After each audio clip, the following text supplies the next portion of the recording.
Oh boy. Um, let's do it. Okay. So the recap. Let's do this. It's quite a recap we've got for ourselves. Um, okay. Sorry. Um,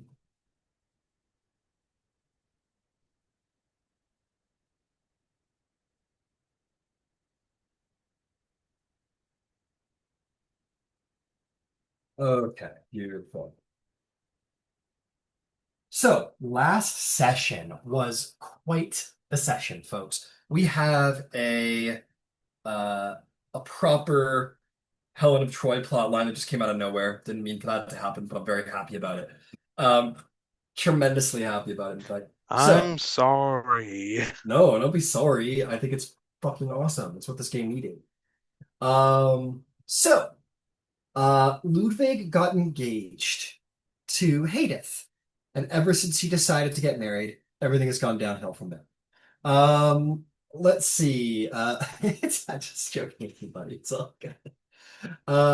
You guys made it for the border. A couple of Breland soldiers met the end of Soren's sword, uh, and you guys made it across the border. Um, Lois gave Sienna the salvaging contract idea to propose to Orgrave, which apparently went in her direction. Lois, being the ultimate Zil gnome, quietly influencing events behind the scenes, giving Sienna that little tidbit to show that she is sort of a competent individual in that arena. And more than that, maybe providing the power of prophecy to help her secure a marriage with Prince Orgrave. It seems that uh, Prince Orgrave may just be joining Dargoon, uh, as long as he doesn't call off the marriage, considering recent political matters. But probably not, right? But anyway, over the next couple of days, a lot happened. Lois went to Starlasker and freed the diversionary team that involved Mr. Shadow, one of Sienna's hobgoblins, Ludwig's buddy Todrick, um, got them out of jail, being a very capable barrister. But unfortunately, she was detained, uh, basically being in league with a plot to abduct a political hostage of Breland. So she is currently uh, on the fritz for that, it seems. But we will return to that. And all the while in prison, of course, driving everybody, all the Brailish diplomats and lawyers, absolutely crazy. Um, as is her way. Um, Rowen received a lot of guests. She went to Rhuukan Draal. She secured her, uh, I guess, companionship with the Lhesh um, and uh, has received a couple of guests, it seems, in the form of the Doyen of House Civis, who told her to secure international policies and give Haydith back, please and thank you. We love international stability. Um, Merrick's Decaneth said, hey, there's some opportunity for us. Lady Jorlana, Decaneth Baron, sent a letter basically saying scandal can be very, very dangerous. Be careful, Rowan. Um, House Madani sent her old lawyer as basically a pawn of persuasion for Leora, and shared with you all the information about Lois's capture as a show of good faith and an interest to mutually work together to embarrass both Breland and Karnath to the benefit of both houses, Leora and Madani. So that's good. Potentially someone in your court. Um, the 12 sent a notice basically saying that they will no way, no how validate this marriage that is against the Court edicts and officially and intensely oppose any such marriage.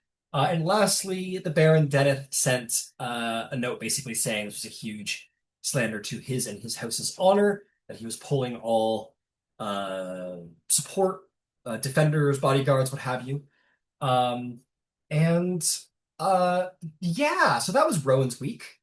Um, Meanwhile, Karnath is pointing the finger at Breland, and Breland is basically saying a statement of international cooperations. That seems to be what's going on in the papers. Ludwig and Haydith dodge assassins, all the while trying to get to Rhuukan Draal, but are confronted by a large force of Deneth sellswords of the Blade Mark Guild. And Haydith, not wanting any blood spilt over her, surrendered herself. Um, uh, Soren basically like exorciated himself from House Deneth in a huge show of loyalty to you and Haydith to join with no promise of any kind of support. Your sort of retinue, Ludwig, more permanently outside of Deneth's normal statures. Um, to that, you returned to the court, or you made your way to court with all these things going on. And the Lesh basically said, not on my fucking turf, and summoned the entire Galdar tribe and basically dragged Ludwig along for the sake of his reputation. And they descended upon House Deneth and slaughtered them in the name of honor and took Haydith back, which she wasn't too super happy about. Because, nobody wants hundreds of people dying over them. Usually very romantic, but, it's a lie. And now, officially, Rowen and Ludwig have been united at Rhuukan Draal, and Lois, I have no doubt, has plans to make stuff happen up in Breland. So that is where we stand now. As you can imagine, I have plenty of stuff on my end to bring forward, but I think more importantly, why don't we start with the arrival of you? Yes, Rowan? Yes, yes.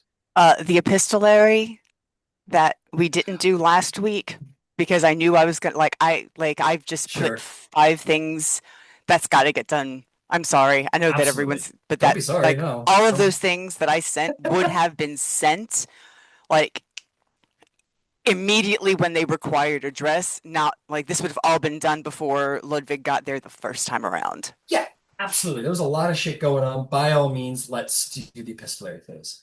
Uh, cool. And if you Um, want me to read those aloud for everyone, I will.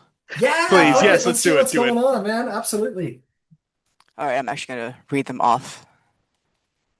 Or paraphrase or read the full off or whatever makes you happy. If there's ones you So want to keep private, whatever you want. actually, none of them would have been private. I mean, none of them, nobody here might know about them, but you'll Yeah, get yeah, yeah, briefed yeah. eventually. Princess Intended Siana of New Syri, champion of the Capador clan of the Geldar, Lhesh Haruk Shaktor, chief of the war chiefs, protector of the Dal, sends his warmest regards to his revered clanswoman on this most auspicious of occasions. Girl, I shit you not, if I ever send a communication like this to you, it's a cry for help or I have been possessed. Respond accordingly. In all seriousness, congrats and well done. I love your vision, and I'm excited to see it play out. I'm not sure what your immediate plans are, but I was being very honest when I said I wanted to share ideas for sustainable manufacturing with you. I spent 3 years developing a plan with the idea that a peacetime economy offers significant benefits to society as a whole while providing ample opportunity for profit. It combines traditional Dar permaculture practices with my manufacturing savvy to provide necessary textiles to individuals and corporations alike. While I'd be happy to meet with you in New Syri, there's some current dissatisfaction amongst a handful of royals concerning Princess Haydith's legal challenge to her trafficking and captivity. There was an unfortunate incident, apparently, where some Breland guards perished in an attempt to further violate her personal liberty, and now Borneal's all a tither. Like, you lost your hostage, my guy. Why weren't you watching her? You got big feelings, I get it, but you can't turn them into felonies. Anyway, I'm not certain Prince Orgrave has the means to guarantee my safety at this time, so it might not be the best time for me to travel your way. You and the prince are always welcome in Rhuukan Draal. We could also meet at your clan stronghold, whatever you prefer. We have a very brief window where minds are elsewhere and eyes are on juicier fare. Let's lock down the business with the trust. Dargun and Nusairi have worked together in the past to tremendous advantage of both our people. Let's do it again. All my best, Rowan. P.S. Roderick had uncovered that the Sable Tug was in New Syre, but wasn't able to provide context for who that is. I've since learned that the Sable Tongue is an arcane provocateur for hire. We suspect he may have been behind the spectacle in Zalargo. He was almost certainly behind the enchanted tourney horse. They'd attempted to enchant Ludvig prior to the tourney's banquet. And there are like a couple of other things, and the last thing she says is, I will let you do with that last bit of information what you see fit. So it was a very big, long letter saying, hey, let's secure the land trust with a whole bunch of other stuff involved. To Marina Madani, thanks so much for dropping by. Always lovely to see you. I appreciate you so much. As it so happens, Lois has been illegally detained in Star Alaska. She's quite capable of working remotely, but I really need her on site. Apparently, the princess is mounting a legal challenge against the terms of her captivity, and we're going to need Lois for that. Could you secure her for release? I promise that doing so helps meet all the conditions you described, which hopefully brings your Baron some measure of joy. All my best, Rowen. Shadow, if you're quite done with your gallivanting, I'm desolate in your absence. And there was that last assignment. How's that going, by the way? If you are on your way to New Syre, remember my hat. The maker's an old friend who's always had an eye for trends. I think you'll enjoy working with him. It's why I introduced you. Please be mindful of your surroundings. I've noticed an unfortunate pattern of reactive decision making amongst some of our Karnathi friends that I'd prefer to contain, if at all possible. All bullshit aside, I miss you. Come home. Act 2 is about to begin. Uh, and then she writes like something longer to Jorlana, which is probably less pertinent to everything that's been going on. So, Sure. I will enjoy that for my when I am Jorlana.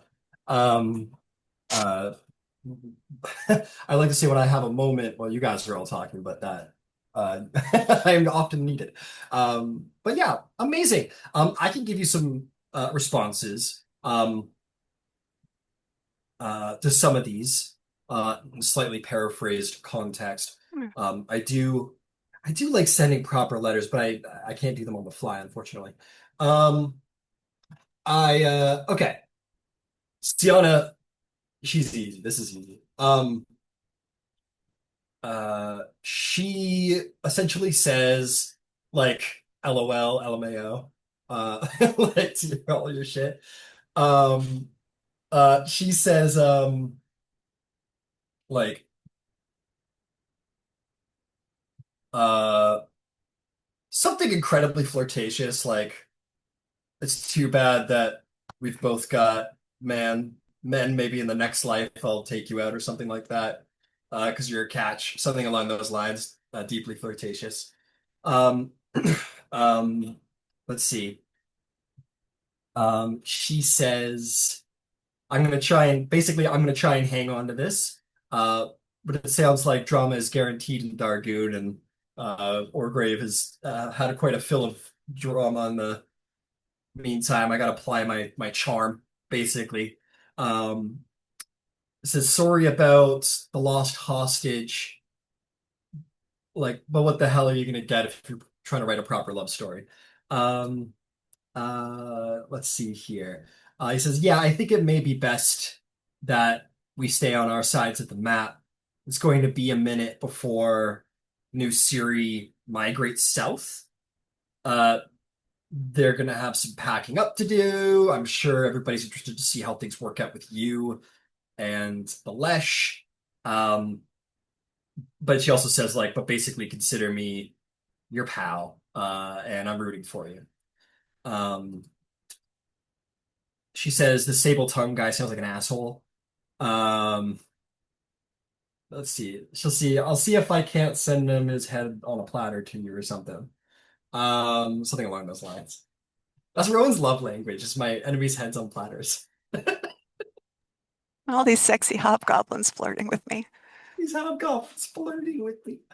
Okay. No one Marina has the time. basically sends something back that says like It was great to see you. I'm on my way to Starlasca. Basically along those lines. Shadow says something like, "Oh yeah, gallivanting. That's what I was doing. I admit I lost track of the plot. There was a lot going on." He says, "I gotta go through New Siri to get back to Dargoon anyway, so I'll see if I can't spend 2 or 3 days trying to find this sable tongue asshole, and then make my way back. But I'll be a minute because there's no lightning rails that go into Rhuukan Draal, and I'm poor." Um, Something along those lines. And then yeah, we'll get into Jorlana at some point. Cool. So that's kind of your responses. Excellent. How about Ludwig? Do you have any epistolary stuff you'd like to? I could write to my father, but at the current moment, I feel as though the biggest distance between me and and the family trigger might be the best for the family trigger at the moment. All right. So it says, You want to so I message your feel like priest? the less they know of me, the better might be the better for them. Fair enough. That's very, very kind of you, very forethinking of you. Yeah, Must be- I'm sure he's getting a lot of letters right now. Uh, yeah, and I think you know your father well enough to basically say like, "Why are you writing me? He's not my son anymore." Yeah, Essentially. yeah, that's the correct answer. I would He encourage him to probably give that answer. probably has like a pile of 100 that says the same thing that essentially says Ludwig is not associated with the House of Draenor any longer, and just sends those out whenever he gets any. Yeah, that's the Um, good He made strategy, it into a Small. stamp. yeah, disowned, Just stamps disowned, it, signs disowned. it. Exactly. Like it feels like yes, disown me as much as you can. For God's sakes, keep the family You safe. you are legally disowned, so he's like, "I don't know why you're I letting me disowned the go." kid. Yeah, I disowned We the haven't kid talked in ages ago. months. Yeah, exactly. So he's, you know your father to be a pragmatic man, and you get the sense he's not, distancing him is probably smart. But it's also, he's probably doing all right. Yeah, he's been through worse. He has been he's been through worse. He's been through a lot. Is there anyone else you'd like to message? Like maybe your priest, maybe uh anyone? Wait, what was the It's last okay if name it's you said? no. What was the last name you said? I said your priest, the Moro. Marrow, Moro. Yeah, Secret Moro. Right now, right now, I feel like less contact the best for people associated with me. Sure. If I get out of this, I'll send letters to him. If not, well, he's probably gone to sleep right now. Like he hibernates for like a couple months, like you said. So when he Yeah, wakes up, he's gonna be like, "Wait, what happened?" absolutely. Um, Absolutely. Um, you're just gonna have a depression, a long ass depression now. Yeah,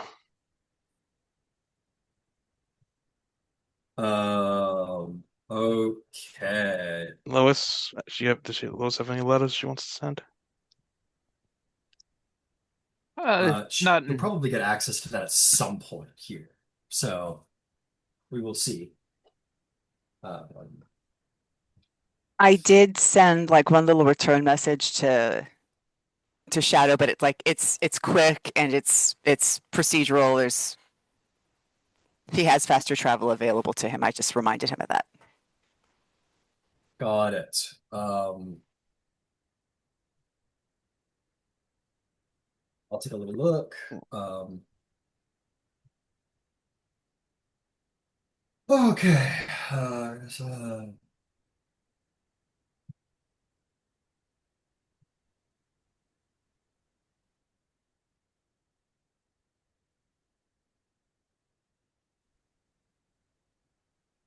Sorry, it's a lot of a lot of moving parts. That's okay. Take your time. Pursuit was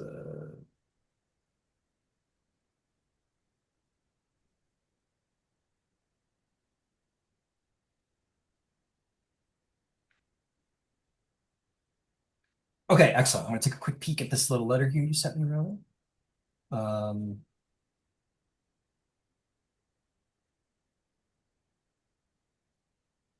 ah, you'll get the thumbs up emoji sent back to you. You're like, oh, you know, you could do that. Um, and he'll definitely send that to you. Um, okay. Okay. So I want to start with Lois. I think before we get to the craziness that is Rhuukan Draal. Um, man, you're gonna have to forgive me for not being on top of the roll 20 a little bit. There's so much going on. I'm gonna try and keep up with music a little bit. So try and do something like this. Okay, Lois. So you're in custody. You are being kept in a very civilized, diplomatic suite, quote unquote. You are not in a prison.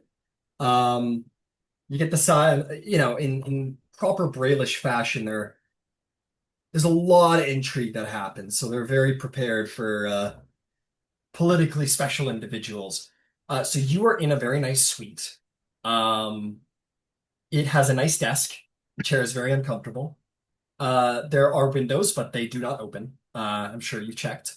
And there is a guard outside who I'm sure you've like ripped on like a whole shit ton by now. Probably. I want to say I have no, to be clear, I have no idea who this would be, but I have to imagine that this is a guy that you've ripped on before, like before you got captured here, just at a lightning rail station, or like you were trying to get access to something, or I wish I could say it was like up in Karnath where you were trying to get your stuff figured out with Civis and it was you're pulling your hair out. But just like maybe one of these instances where you've just like, went off on a guy, and it's the same guy who's there. So he's on one part, he's relishing being your guard, and on the other part, he is maybe questioning if this was the best request for a position, because he now has to continue to put up with it. So there's a super love-hate relationship with this guy for his position. He likes seeing you squirm, but also he kind of hates having to hear you squirm. So that's kind of where you're at. I will say this, you've probably already tested it, House Civis. This place is warded against all forms of divination and communication magics. And as far as you can tell, I imagine that's what you've tried so far, like the sending spell and so on. So as far as you know, that is where you're being held. It is a nice enough room. Um, let's see. They call it protective custody. On your behalf. You're welcome. Um, let's just flip it over to you, my friend. Um, what what's going on? What's what's the plan? Is there a plan? Is there something you want to do? Anything you'd like to request? Yeah, absolutely. of course, It's a very of simple. course. It's a very simple request. I'm sure it is. I'd like to speak to my attorney. Understood. I like to speak to my attorney. Um, got it. I like to speak to my attorney. Puncher picker, husband's friend. Um, okay. Because specifically under relish common law, I'm entitled to one. Okay. So you've been here for about a week and haven't seen an attorney yet, though I'm sure you've been asking nonstop. And they say, "Oh, we're trying to procure you one." You wouldn't believe how busy they all are. Um, and clearly jerking you around a bit. And then you hear it, of course. You hear something you haven't heard in a long time. You hear Marina Madani, uh, what is it called? Barrister at law, coming to the door and giving a similar Lois like chew out to the guard. By the Treaty of Thronehold specifically states that everyone's entitled to a lawyer. It's been over a week, and you've been the guardsman. I mean, you have to abide by Breland, but if you have any sort of knowledge of a lawyer who's been available this time and haven't made it available or known to your superiors, I'm gonna subpoena the shit out of you. And he's like, okay. Oh, there's two of them. And he's like, after maybe like not long, 3 minutes of her just like railing off like reasons why he's fucked. He goes, okay. Or actually, I'll give her an intimidation check with advantage because you've already buttered him up. Let's call it buttered him up. Yeah, easily enough. He's like, oh, okay, fine. And he opens the door and you see Marina come in a pantsuit with her leather briefcase at the side, hair up in a bun, looking great, ready to take on the case. And she will look at you, Lois, and say, "All the familiar places. It's good to see you again, Lois." Oh, well, it's a surprise seeing you here, but a very pleasant one.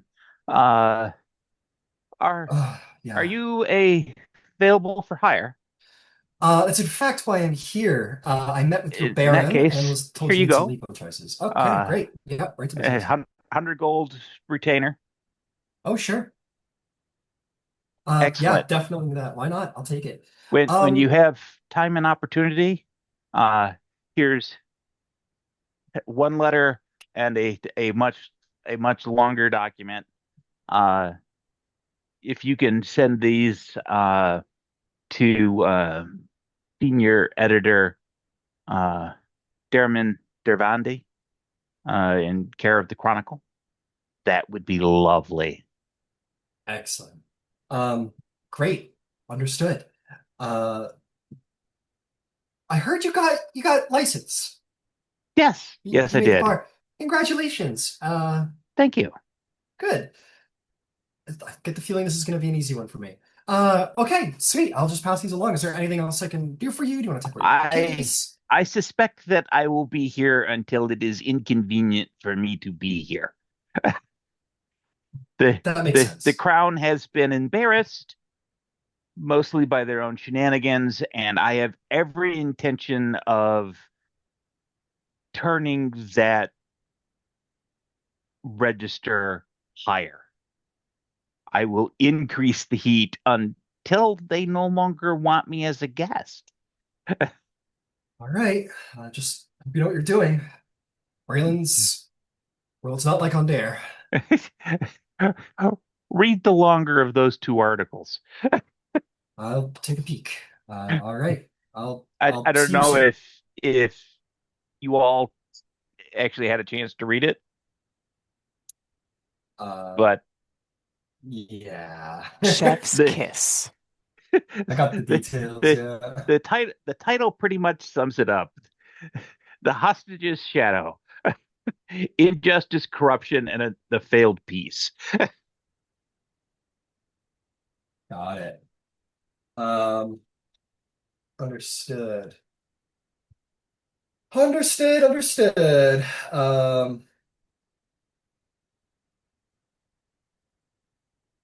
Okay. The short version, the letter is only like a paragraph long. Yeah. And I sent it to everybody in the chat. I don't remember if anybody remembers it, but the short version is that I'm suggesting to the Chronicle that uh, given that the impasse with House Civis has passed, um, Lois returning not as a reporter to the Chronicle, but as a op-ed continuing contributor. Uh, Hmm. House Leora, in our position of diplomacy and legal, are going to have an opportunity to see some opinions on what is going on across the five signatory nations. And that may be of benefit to the Chronicle and benefit to us, to be perfectly honest with you. But I'm also suggesting that they may want to license those to some of uh, the other publications. Like I forget what the paper for Sharn is, but Sean Sharn has Acosta. got its own. Um, Yeah, there's a couple. Sort of like the AP uh Oh, the the voice of AP Breland. licensure, Yeah. where they get Well, they get first dibs on publishing it, and other folks can pick it up and run it from there. But the noteworthy thing is that it will be done under uh, the Leora name and my got byline. it. So, you give this to her, and she walks out. You would see, like, unlike when she entered, there's maybe like 10 guys in the halls waiting for her. And like she isn't like carried off or anything like that, but like it's very much like a come with us, please. Um, about 2 hours later, she comes back looking a little frazzled. Um, and she comes back with the guard who watches you, and he hands you back your articles with like all kinds of like highlighted notes across the page about and basically saying like oh, this is a uh, this violates national security. We can't allow this to go forward. It's like a huge list of like things that they won't approve of you sort of sending Corporate Chronicle. Um, this individual says, "Oh, we very much believe in freedom of speech for but when you're a prisoner here, you're going to have to abide by these laws."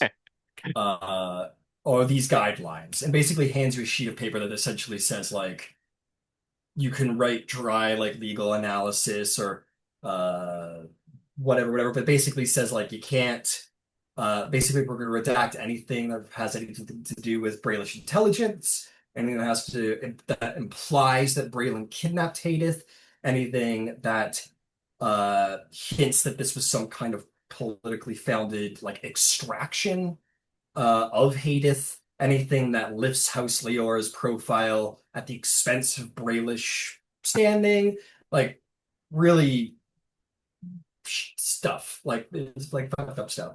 But hands it back to you and says like, please make the edits, and we're more than happy to Oh, do a revision. that's perfectly fine. And I will take a moment and look at their their set of rules, and then I will hand it to uh, Miss Madani. Would you be kind enough to add that to my Yes, file? yes, of course. She'll take her own separate thing with the list of stipulations. She'll hand it to the guy. He'll look at it, look at her and you, and hand it back to Madonna, nod at her, and she'll fit it into her briefcase. And yeah, she just kind of looks at you and says, "Is there anything I could do for you? I'll be back tomorrow." Uh, I have a quick question. My room, you said it has a window. What floor? Uh, I don't know, probably pretty high up. You're a very important person after all. But In this is that only case, Eberron. I'm going to ask the guard. I'd like to speak privately with my attorney for a moment. Uh, there's no real privacy. I mean, we're always watching, but Just step into the hall and close the door. That will be sufficient to the task. sure. He does so. At which point, I will pick up Charlotte and hand Charlotte to Miss Madani and say, if you would be so kind as to uh, just wait underneath this window, I will see to it that you get uh,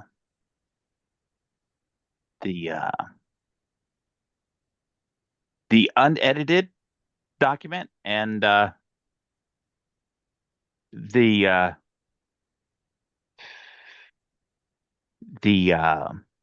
redacted document. She looks at the spider and back at you. She goes, "You're sure?" I'm quite sure, and they still need to go where they need to go, but a copy of the rules as written uh, should be part of the packet going to the Chronicle because I'm certain that they would be very interested in the strictures on the fourth estate that are being placed.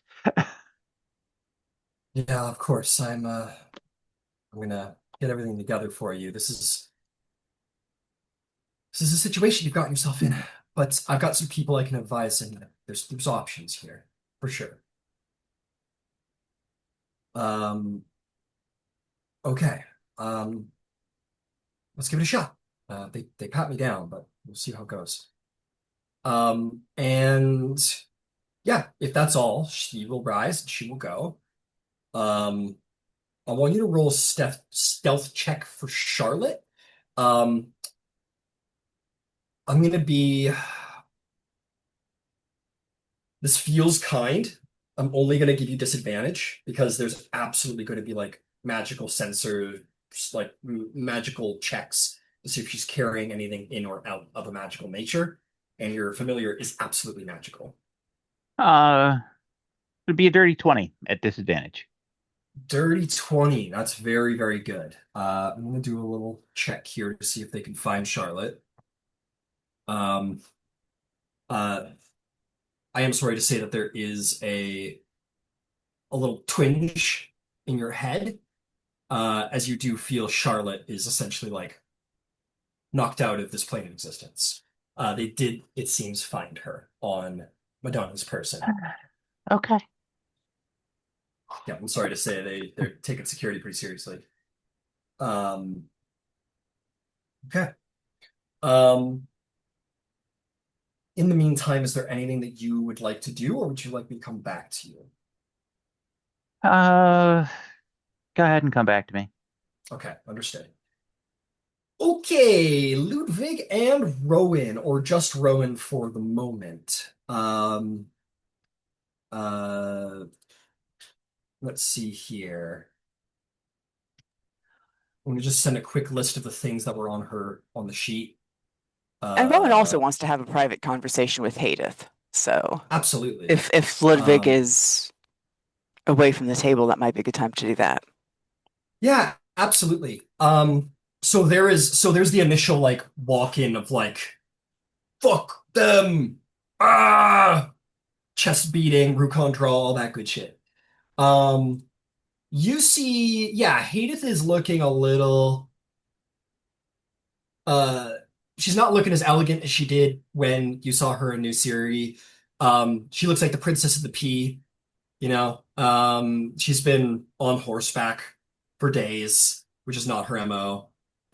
She looks like emotionally drained, and you even see like she's wearing black, but you kind of catch the like blood stain she hasn't been able to get out from the slaughter that she was in the middle of. And you get her into private quarters, we'll say. I will actually have had baths prepared, and Okay, got it. she actually had crafted for her 4 garments that Right, were yes. all of pretty good quality. So she would give her the opportunity to bathe, to eat, to rest, and then go and have a conversation. So because that sucks to get bombarded right after you've been bombarded. very cool of you. Super duper hospitable and cool of you. You give her like an hour or two to yeah, bath, get settled, put on something nice, some food. Um, Maybe you come meet her while she is having food. She's in like a private dining hall. Um, and she's picked at some food. She's in one of the dresses that you made, and you the first thing you think is when you come in and see her, you're like, nice, fits perfectly. I got her measurements right somehow. Or actually, you know what? Maybe you got her measurements like a little looser than like a little bigger. You were like, you get the sense that it's been a little bit of a rough journey for her. Yeah. Again, Princess in the Thief. But you sort of walk in, and Ever the courtier, she stands up, and looks at you. And she's pretty inscrutable individual, even now, but there is, you can tell some subtle but number of things go over the face. She curtsies with all respect, a small curtsy, says, Baron, it's good to see you again. Please. None of that. Rhuukan Draal is a lot more relaxed, at least for the time being. I don't want this to be your cage. I I want this to be ideally, a springboard for freedom. So why don't you tell me? Why don't you talk to me? Why don't you tell me what happened? Why don't you talk to me about what you want? And we can see about making that happen for you.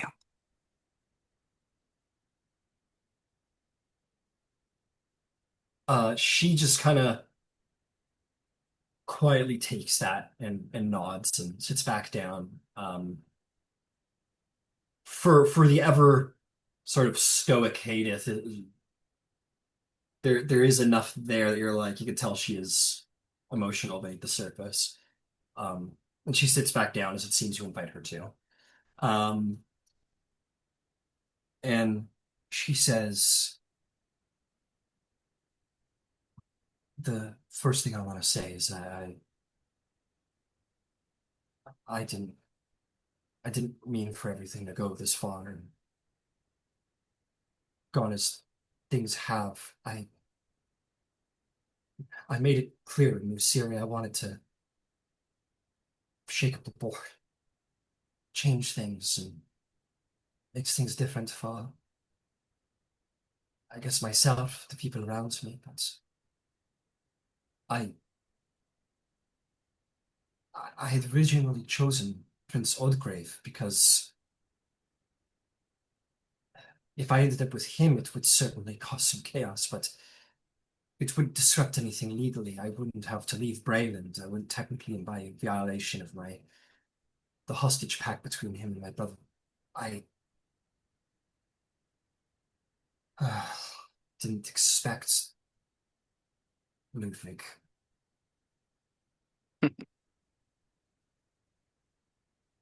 I I owe you a great apology for all the trouble I'm causing you in your house. I assure you, Princess, you do not owe me an apology. That apology does not need to come from you. So, while I appreciate that, we have opportunities, and I would like to explore them. I would rather be honest because we got one shot at this. However, not everything I have to say is going to make you happy, and I can't filter everything and be open. So,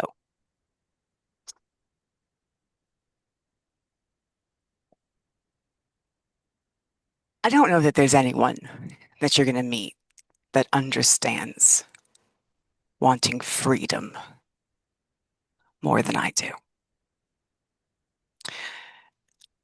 And one day I'll explain why. What I promise you is on that day, you'll get it. Until then, I have to ask you if your freedom, if obtaining your freedom is important enough for you to separate that from your feelings from Ludvig. Right? This isn't to say marry him. This isn't to say don't marry him. This is to say that we treat your gaining your freedom as being a separate thing from your feelings for Ludvig. And the reason I ask is that if we can pursue your freedom through the outlet, through the vehicle of law, which we'd had the intention of doing initially, then your relationship with Ludvig won't matter at all. And if you want to get married, hey, get married. That's great. But it will be fine because you will be free to do so. Love stories are captivating and love stories are important. But I don't think we're going to get your freedom or move the board the way you find meaningful by suggesting to your brother that we just allow you and Ludvig to get married just because, right? Like, I don't know your brother, but I feel like we're going to have to be more savvy than that. How does this resonate with you?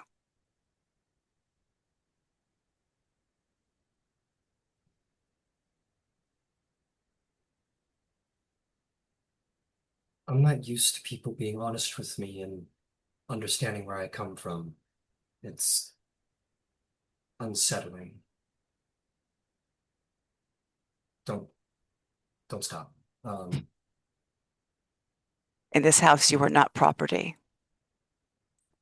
And I want to make sure that the decisions that you make, you are making from a position of strength and not making because you've lived in captivity for so long that at some point you've bought into your own captivity.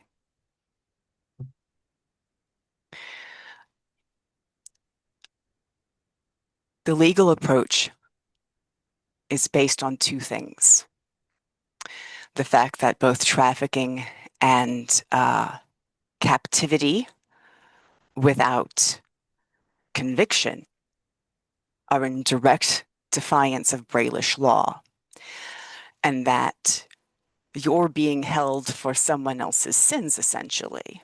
It's a gross violation of Thrain's ethics. Now, Caius, the way Karnath is set up, he can do whatever the fuck he wants. But by the letters of those two countries, if those sovereigns are expected to follow their own laws, then you were free. The minute you stepped on Braylish soil, and you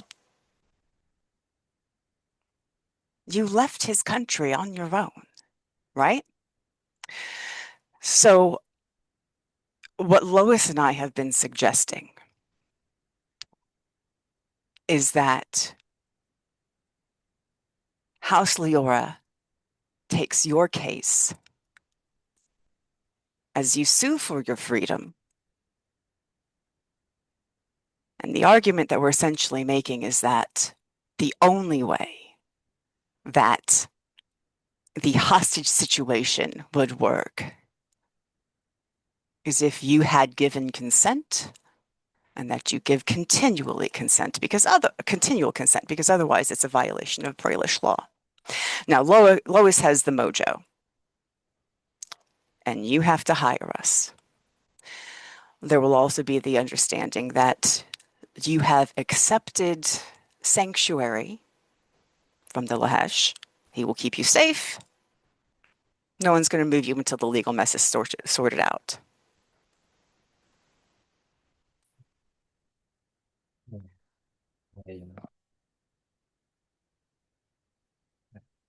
I begin to tell you how appreciative I am of of all of this, but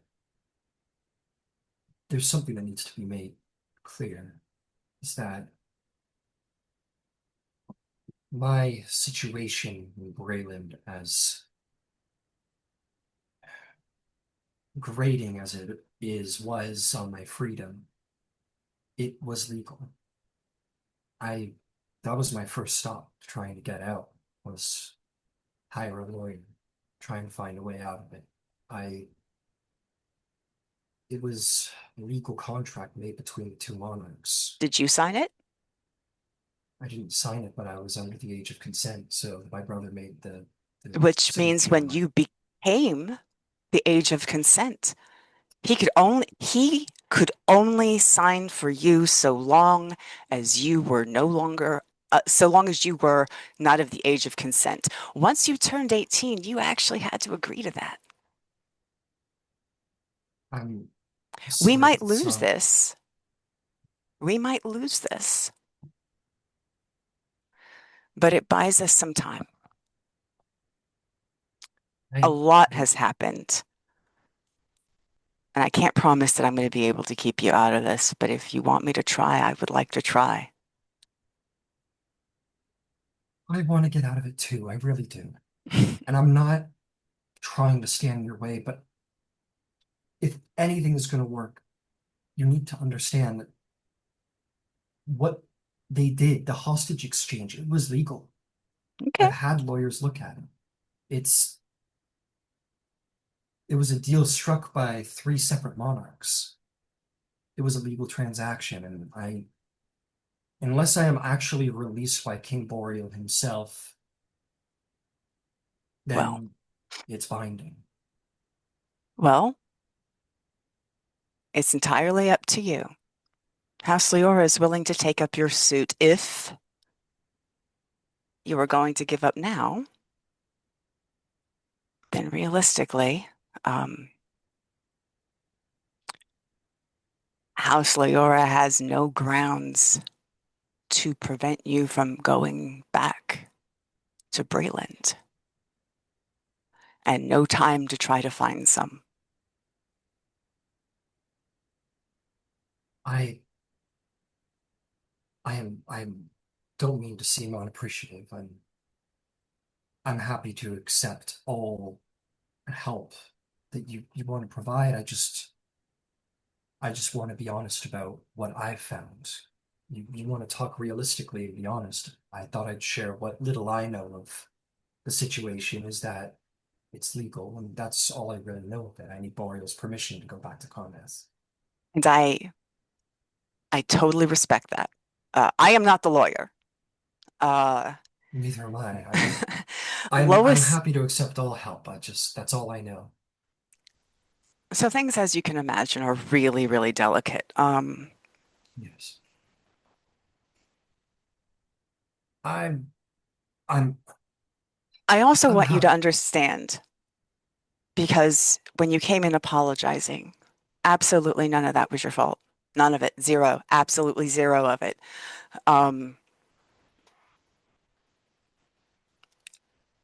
You went along with choices that other individuals made when there were other options.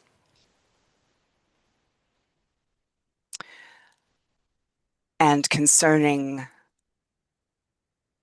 Haruk coming back, he had offered you hospitality.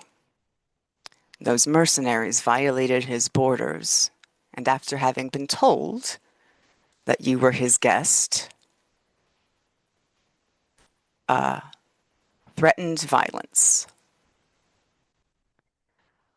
There is nothing in the world that anyone could have done once someone violated Haruk's borders to save them. As bad as it may feel, that had nothing to do with you.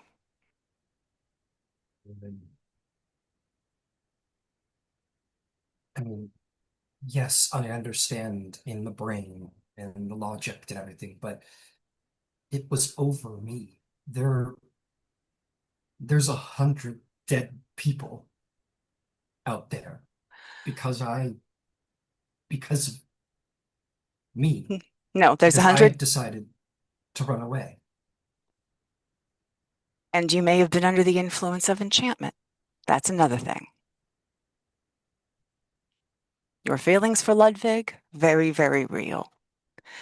But there is an arcane provocateur who had been influencing, who I suspect had been following House Leora,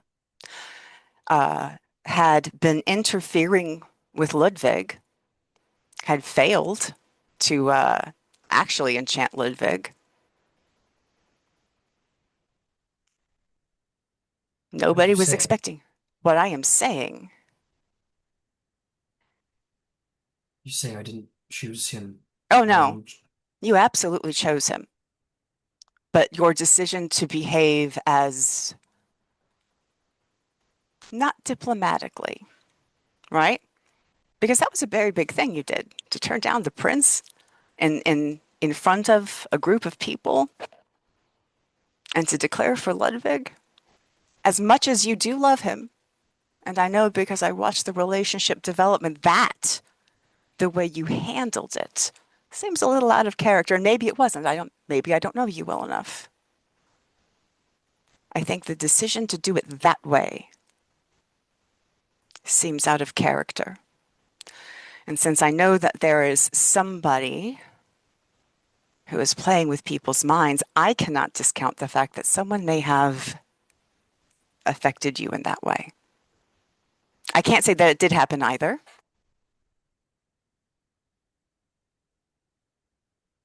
But I have a very hard time blaming you for any of this, Princess. And I think that you should consider all of the facts when you're determining how much of this you should blame yourself for.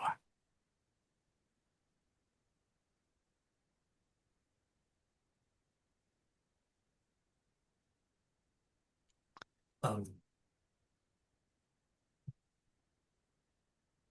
um, you see the prospect of the idea that she didn't make that decision, or that there's a possibility that she didn't make probably one of the more important decisions of her life, was maybe not her choice. And it's it it rumbles something in her.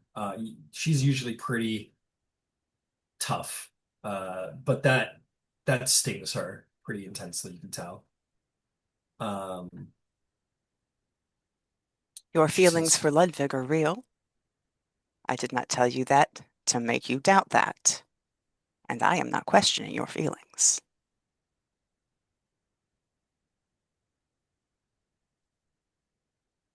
I'll, uh, I'm happy to do whatever. I'm very appreciative of the Lesh's hospitality, and if there's anything I can do to help, I'll help. Um, I'm I'm fairly good at court.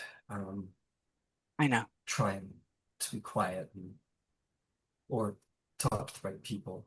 Um, I know. And no matter what happens, you have a friend in this house.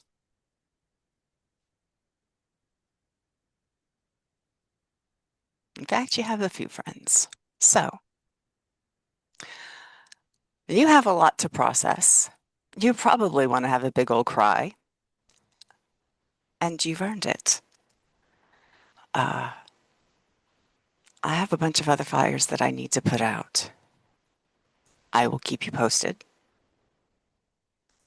I want you very much to think about what you want and how you want to move. Because if nothing else, this needs to be about you and your self-determination. Everything else we will deal with. All right? okay.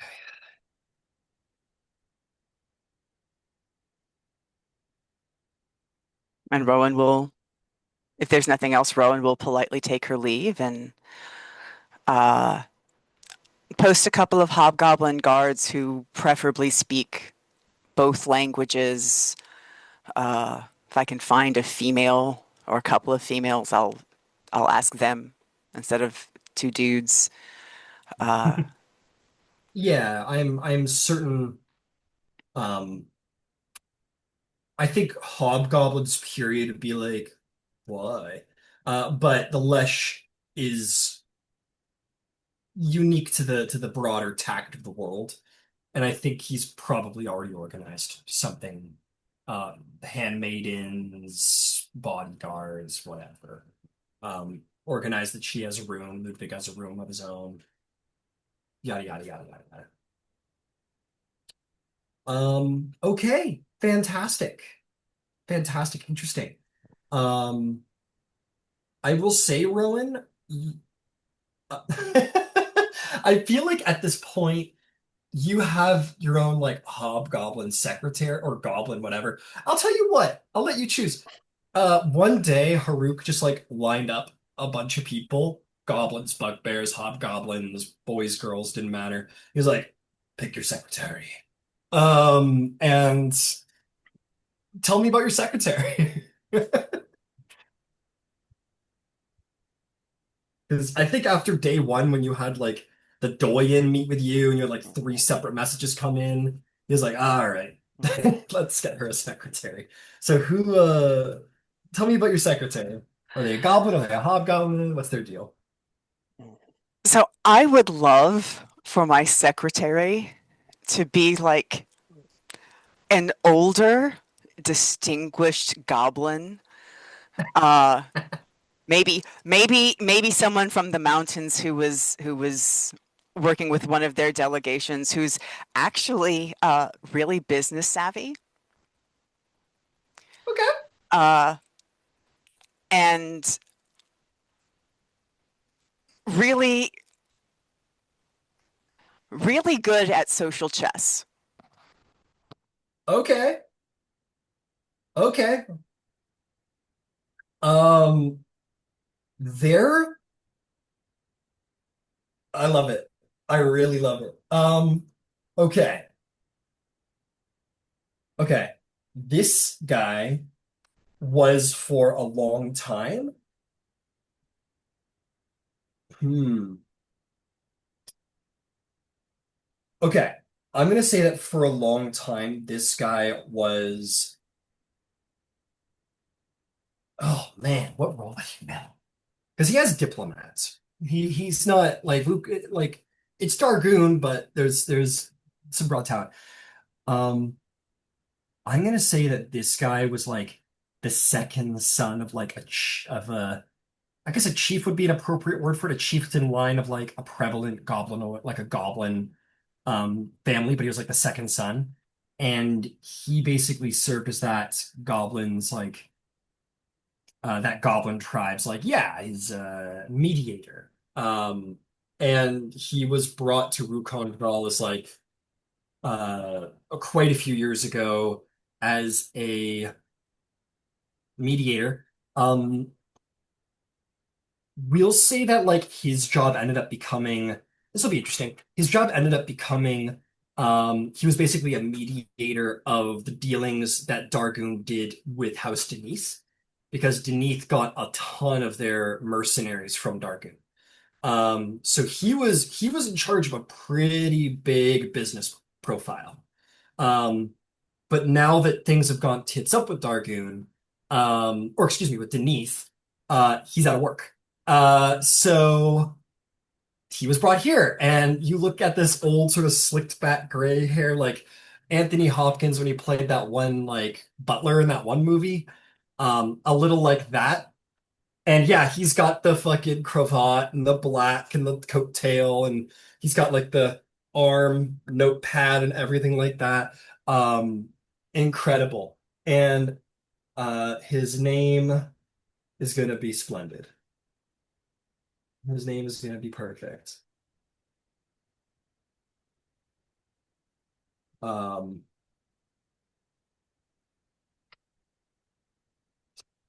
some of these.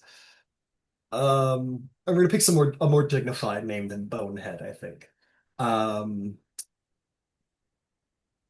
his name. Let's try another one. Uh, his name is Tudrit. Um, yeah, his name is Tudrit. Your secretary, your manservant. So you come out. And Tudrit says, it's crazy because we played it. They got these southern accents. He's like, well, I hope that was a fine meeting you had there with the princess. I'd like to. Fuck it, he's gonna be British. I'm sorry, he's just gonna be an old British butler. I love a British butler. He's got to be a British, but he's got to be. He says, I hope that was a fine dinner with the princess. I hope it all went well, Baron. I would like to remind you that you have an early morning appointment with the representative of House Madoni and the Baron Merrick's de Kenneth tomorrow morning. I can push that if you have something to do in the morning. No. I'll go eat my vegetables and go to bed. Very good. And he happily does that. You also know that like he's packing. He is absolutely not like a warrior, but I'll say you know what? I'll say one guy in the market go like, yo, the blah blah blah. And he just pulled out this like long stiletto and just like yanked this guy in the kidney, and he fell over, and he was like, "We'll have none of that." So he's like this like little rogue butler who doesn't. He's like, I'll pull one on you, sir." Uh, and yeah, so that's Tudrit, I love and my people. he'll yeah, Tudrit's great. He definitely carries a sick little stiletto on him. All right, beautiful. Ludvig. What about you? Well, now that I'm back from the bathroom, I'm finally going to give, after giving Haydith some space, I feel like we're going to have a talk. Okay. This might be after Rowen has her talk or whatever, I guess. I don't know where this is in the timeline. It's wherever you want it to be. From having gotten back to Rhuukan Draal to like going to bed, like that little section of time there. Yeah, after Rowan spoke with Haydith, I'll like try to see if I can't chat with her. Like, you want to talk right now or in the morning? Make a persuasion check.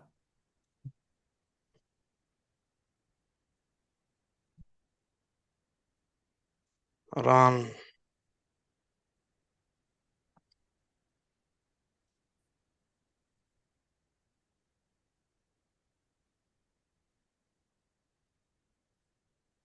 Uh, 17. 17 is very good. Just see how she's. Um, she looks like whatever conversation she just walked out of with Rowen um, had an impact on her. Um, she looks at you and she kind of like, with the look of someone who's very tired. Um, she smiles and gives you a little nod. Um, and you guys can go wherever. Um, we'll say you go to her room. She has a nice room. It is not Brailish, it is not on Darien, it's not Carnathy, there's no like velvet curtains or anything. No. But it is nice by like Rhuukan Draal Dargoon. standard. Or Dargoon, thank you very much. It is very good by Dargoon standards. There are ample heads of slain beasts on walls. I would say that there is a reminiscence of a Siren nobility here because Dargoon was Syrian, like a couple, like 10 years ago, something like that, I think. Go ahead, Ron. Yep. The Kahar Mabrost, the palace, was actually built by Sirens who had been stationed, or by House Cannith, who had been stationed in Siri. So, Right. Absolutely. Thank you. Yeah, so there is, yeah, Rhuukan Draal is very much like a Siren-styled Cannith fortress that had goblins living in it for the past decade or two. So there is still the essence of some like Syrian nobility here, but you know, gobble. And she kind of goes into the room and kind of like falls into a chair beside the fireplace. Um, and yeah, just kind of slumps a bit. She's just like, again, she looks worn out. Okay, pour a drink if she wants one. Yeah, you pour two, maybe pour two drinks. You go over and offer it. She Okay. takes it. She says thank you.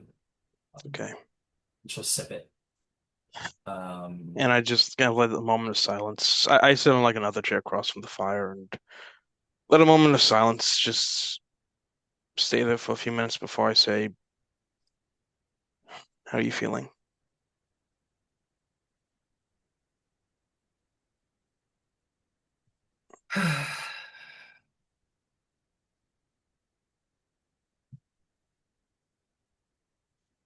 She looks at you, and it's the look of like, can I be honest? Uh, and uh, she's very quite honest, and she follows with, I, I, a lot of people died because of me. I'm in a country I don't recognize. I'm a prisoner again to a court. Maybe not like in Breland, but I can't leave. I'm I might have been enchanted, according to your Baron. Wait, what do you mean When enchanted? she said that there was some the race. Remember the race? There was that horse that was enchanted, and it, the joust. Are you talking about the sable tongue? I I guess she said that there was some Yeah. enchanter who was hounding you all, and she suggested it might not have been my decision to have denied the prince's proposal.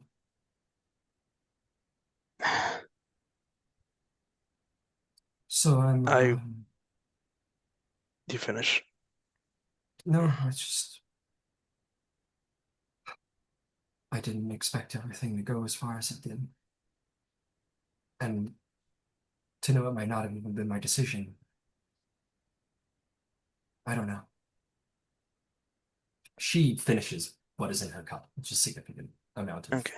some kind Yeah, of I ale let or her drink. finish then. I say, I describe my encounter with this individual and how I was able to resist it. Did you ever encounter someone like that saying, I suggest you do this or say this or anything like that? Mm, Well, no, not that I can I'm recall. sorry, I cannot hear you, Ryan. She says, no, not that I can recall. Well, then there's a good chance it was your decision then. And another reason I know it very likely was your decision is because you hesitated. After Orgrev asked, you were silent for a little bit. I have experienced that silence very often. Hesitation before taking a leap, and it's something that feel often. It's how I felt before I confessed how I felt to you. And if you were magically compelled to do something, I have to speculate you wouldn't have felt that way. You wouldn't have hesitated.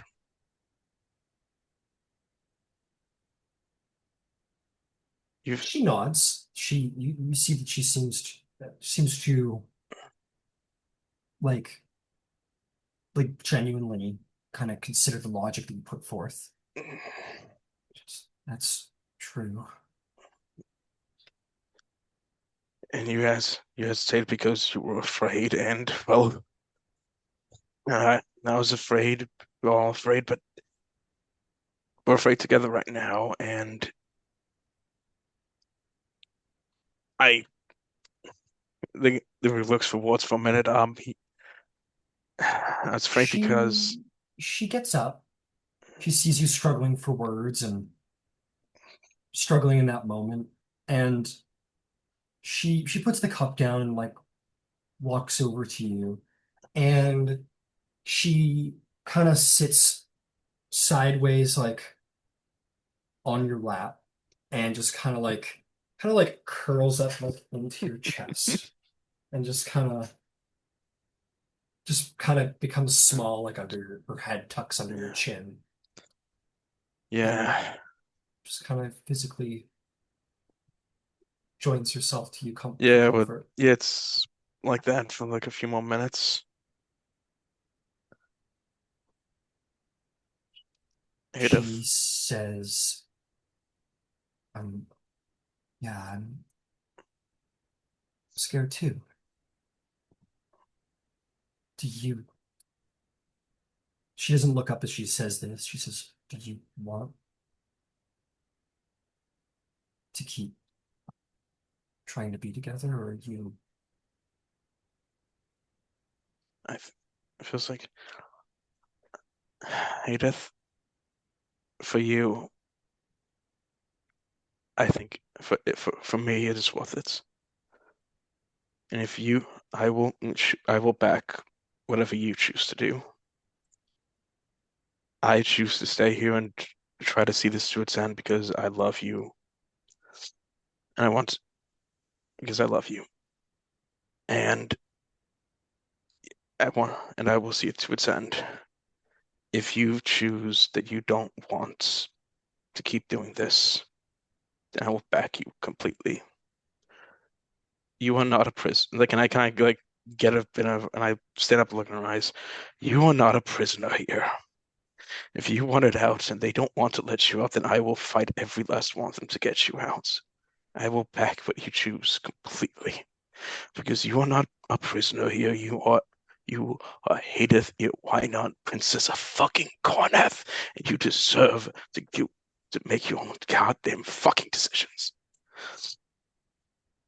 Um, you say this into her eyes, uh, firmly sort of putting your own like reverence of her into her with all of your might. And her eyes go red and for the first time you see her cry. She nods as you're saying these things, like taking it in affirmation. And and the stress of the last 2 weeks, 3 weeks, it just falls out of her, and she just starts crying, and Yeah. she like tucks herself back into you, um and it's kind of like nodding through it, and you get the sense it's just this. It is sadness for the loss and for the guilt of all of this that she's brought about, but so much of it is happiness and relief and joy to have someone who protects her and wants to protect her as ferociously as you do. And support her, of course. Of course. And uh, you sense that's what she needed to hear. Mhm. And And yeah, please. and I take a moment with right up a few minutes. I say, I am so fucking sorry that I feel like I played a role in taking your agency away from you when I came back. Uh, she I'm so fucking sorry. I, she I didn't want that to happen the way it did. she shakes her head. And she looks up at you and she says, "No, no, don't. I don't be sorry. I I can't say I would have done much differently in your shoes. I would have I would have sent an army to save him.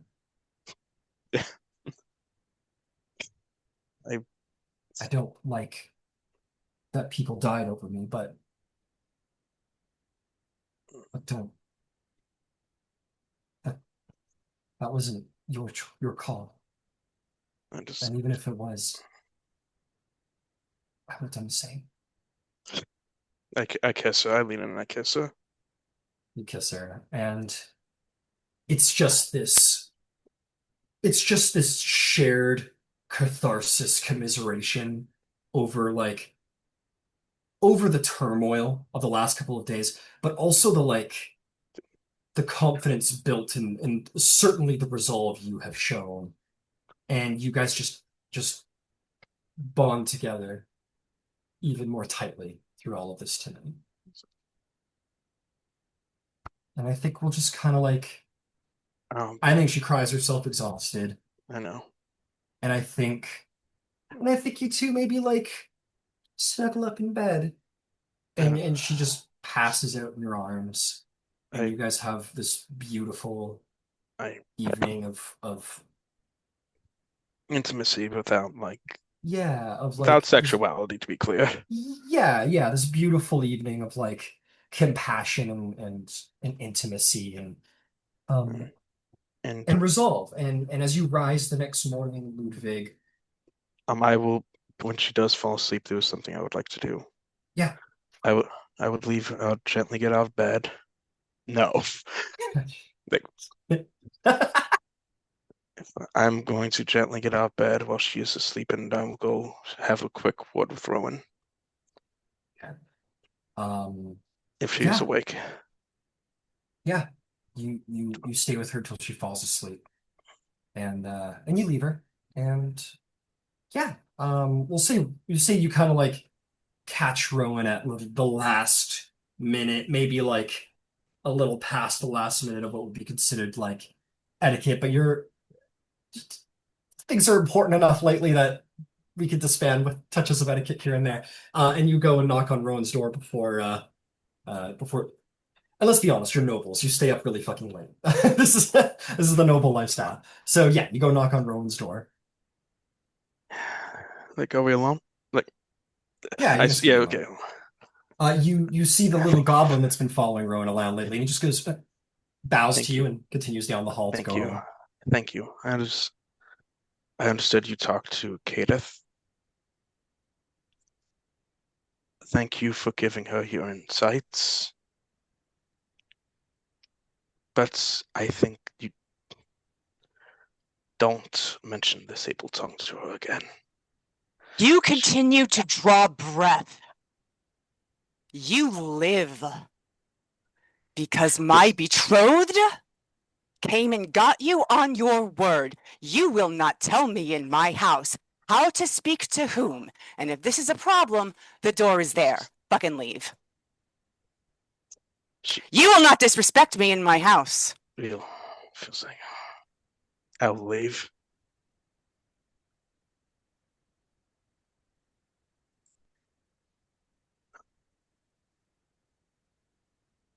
Okay. It feels.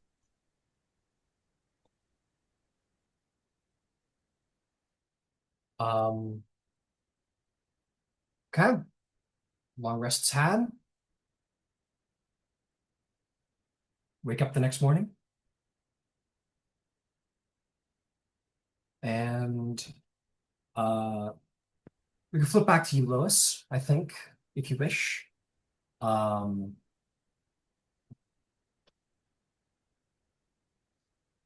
you have any plans? You wake up the next morning. I imagine there will be some people who want to talk to you, but I want to check with you first. I have no plans. Understood. Okay, give me a moment. I want to ask you a question. Where is Violan? He came with you. Do you think he got what would have been the plan there? Was he accompanying you? Do you think he got arrested as well? Probably not. Probably not. Okay. Probably would have ensured he was not arrested. I'll tell you what. Why don't you make me... Why don't you make me an insight check? It's a bit of a weird check to see if you could have, like, got him under the radar, essentially. Kept him at a distance.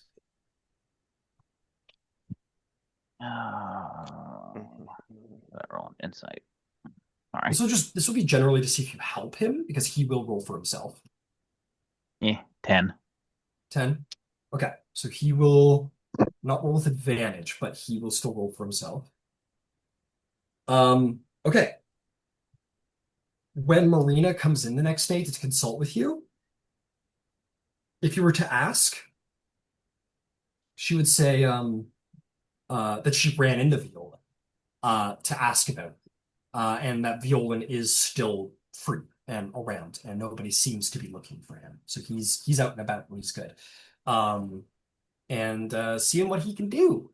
But Marina comes in. She says, "So, let's talk. We got to get you out of here." Her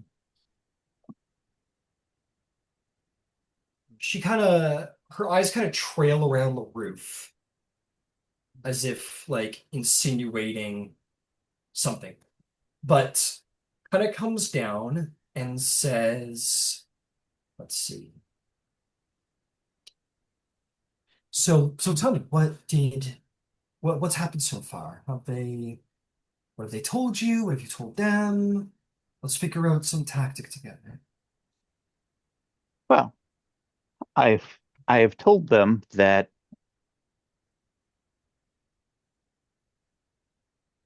they have transgressed and are most assuredly on the wrong side of history. They have had an opportunity to do the right thing, and they have chosen bruised and waning ego over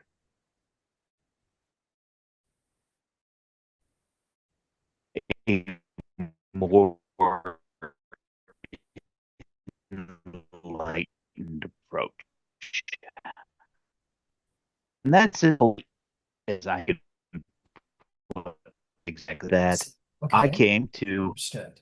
see some other folks who were incarcerated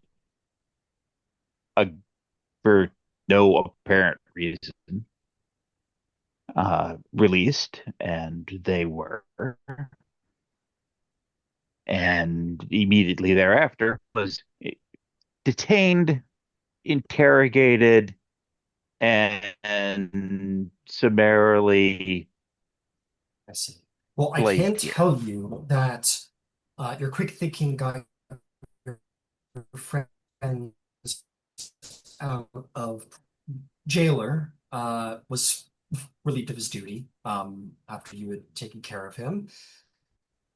Uh, your allies are being sought in Starlasker to be reincarcerated for similar reasons as you are, but have so far been unsuccessful, and I get the sense that they might not be from what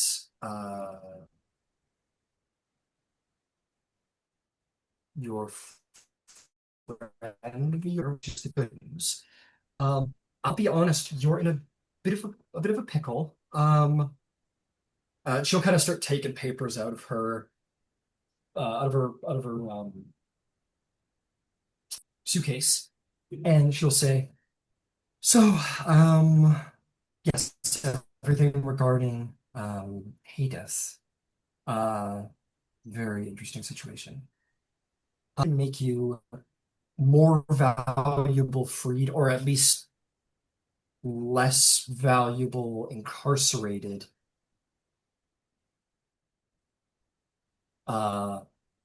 That would be the best. It comes down to tactics and less legalities, unfortunately. The Haydith's being taken into Dargoon is a very big legal issue that they have a lot of grounds for. So I've got some, first of which is well,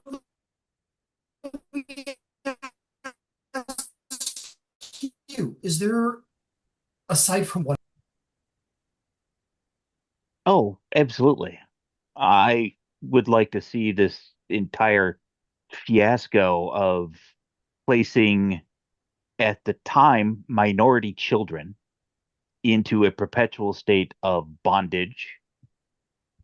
And not only bondage, but bondage at threat of immediate execution. That is a big, fresh fish to fry, my friend. I'm certainly willing to. I'm certainly willing to figure that out with you if you like. That is going to be essentially trying to overturn how much power lies within the monarchy of not one but all of the nations. It's not a question of power. It's a question of moral rectitude.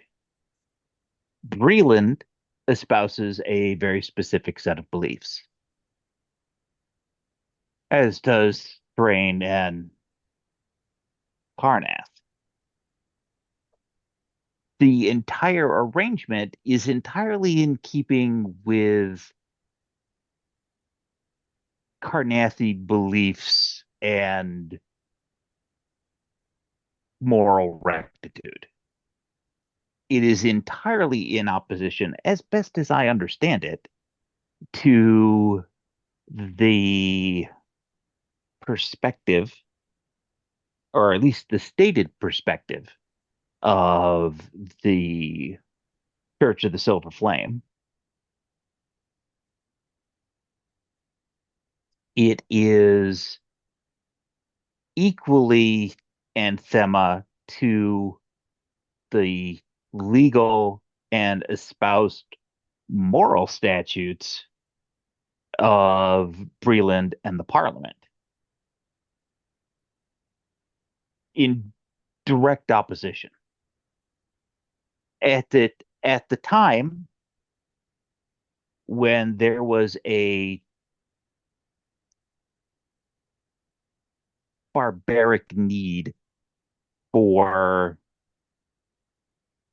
a pushback to get people to sign the treaty and commit it to law,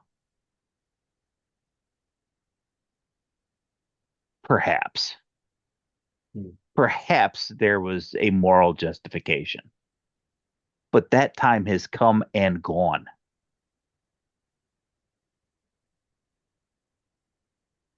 I completely agree. I mean, it's a barbaric practice at the end of the day. And one, I'd be very happy to work on with you. But we got to get you out of here because you're not going to be able to do much about that in here, unfortunately. But if you get out, I'd love to work with you, Florence. In the Well, meantime, as far as getting me out is concerned, um, there is significant question about, at least so far as I'm concerned, there is significant question about the ability, well, not the ability, but the legal authority to detain without charges a member of a dragon marked house um, by the well, I Breland can tell Crown. you that they're absolutely legally allowed to. If someone on Braelish soil Well, if I breaks broke, their that's laws, whether no charges have been laid. absolutely. Um, I've spoken to some of your captors here, and they have made it as poetic as possible and simply said that um, you're not being charged, but you are being held pending a termination of your house's involvement in a matter of espionage, treason, or unfortunate circumstances, how they put it. Now, this actually Funny enough, I received a message. I don't know where you, well, I guess I should know. You guys have some very high friends. I received a message from Merrick Stakhanov, Hmm. and he made a suggestion that he was going to bring up to the Baron as well, your Baron, um, that it's all about framing this situation, and that we frame this not as a legal matter, but as a diplomacy guild matter, and that you are all functioning as diplomatic negotiators on behalf of Haydith. You're not trying to overturn hard Oh, law, ab but ab ab absolutely, you are absolutely correct. The way that this needs to be framed is that Breland, through choice or gross negligence, I have an opinion on which, but that's neither here nor there, allowed Haydith to move herself to New Siri as part of the courting season. Did they allow it? Did it happen? Did they just not care? Buckets of conjecture could be had. But given the speed at which all of this has taken place, I would think that knowing her location, knowing the fact that there were Dark Lantern operatives in New Siri actively, her whereabouts was not unknown.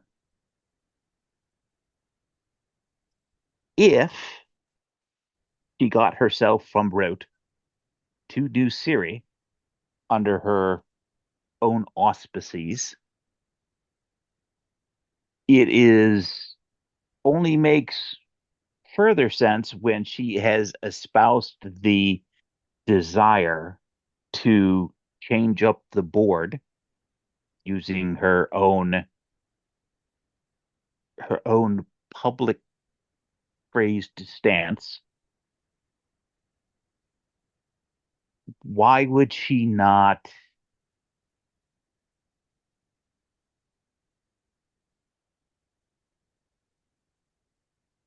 Why would she not want to further pursue her personal freedom? To that end, is it not entirely common by people who are held in bondage to seek sanctuary in a place with the physical or moral rectitude to provide that? In the signatory nations, the best positioned for that, the one closest to New Siri, is Dargoon. So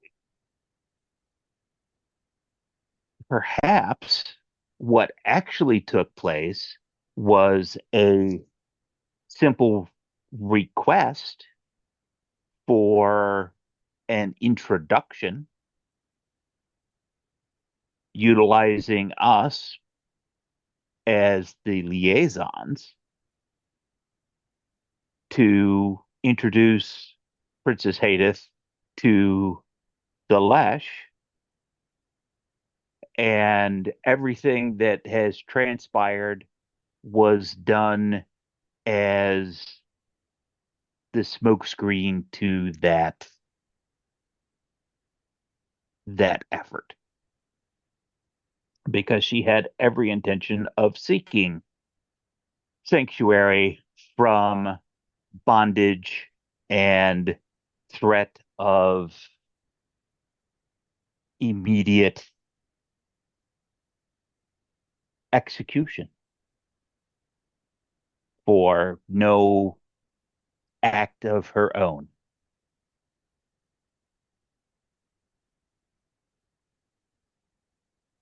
Absolutely.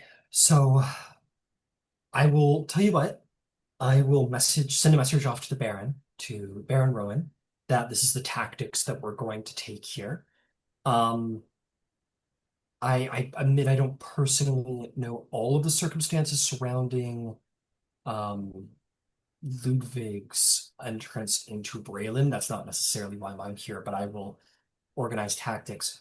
But perhaps it is more framed that it wasn't Ludwig that took her across the border. Perhaps it was one of the other members of the retinue, and Ludwig was there in a professional advisory manner. Oh, We can frame, we can, absolutely. yeah, Absolutely. it comes down to optics at this point of what role everyone was playing. So we will start organizing things for you like that to start making it look at that way. You're playing a diplomatic role, not a legal one. And I will try and get in communication with the Baron. We'll see what we can do to get you out of here. My last matter of question is your friend Violan. He didn't seem worried at all about you being here. He seemed more just like very um elusively mischievous, I will say. Is this something that I should go to him and discourage in Oh, by no means. behavior? Yeah, just get By discouraged by or let him. by no means. Oh, okay, let him do his thing. Understand. Okay, just wanted to be sure. How many men have you tried to discourage and been successful when they have their mindset on something? Exactly that many. Yeah, fair enough. Okay. Um, Now, what I can tell you is drop my guard's name to my friend Violan and let him know if he were to not enjoy a good night's sleep for the rest of my stay, oh, that would uh, be fantastic. okay. Wow. Okay, sure. Sure. I'll also be sure to stop by. I mean, she looks up again. Um, sure, she starts speaking. I'm like, oh, okay, so I'll do this because the room's warded. Yeah. She says, okay, I've got some ideas. Um,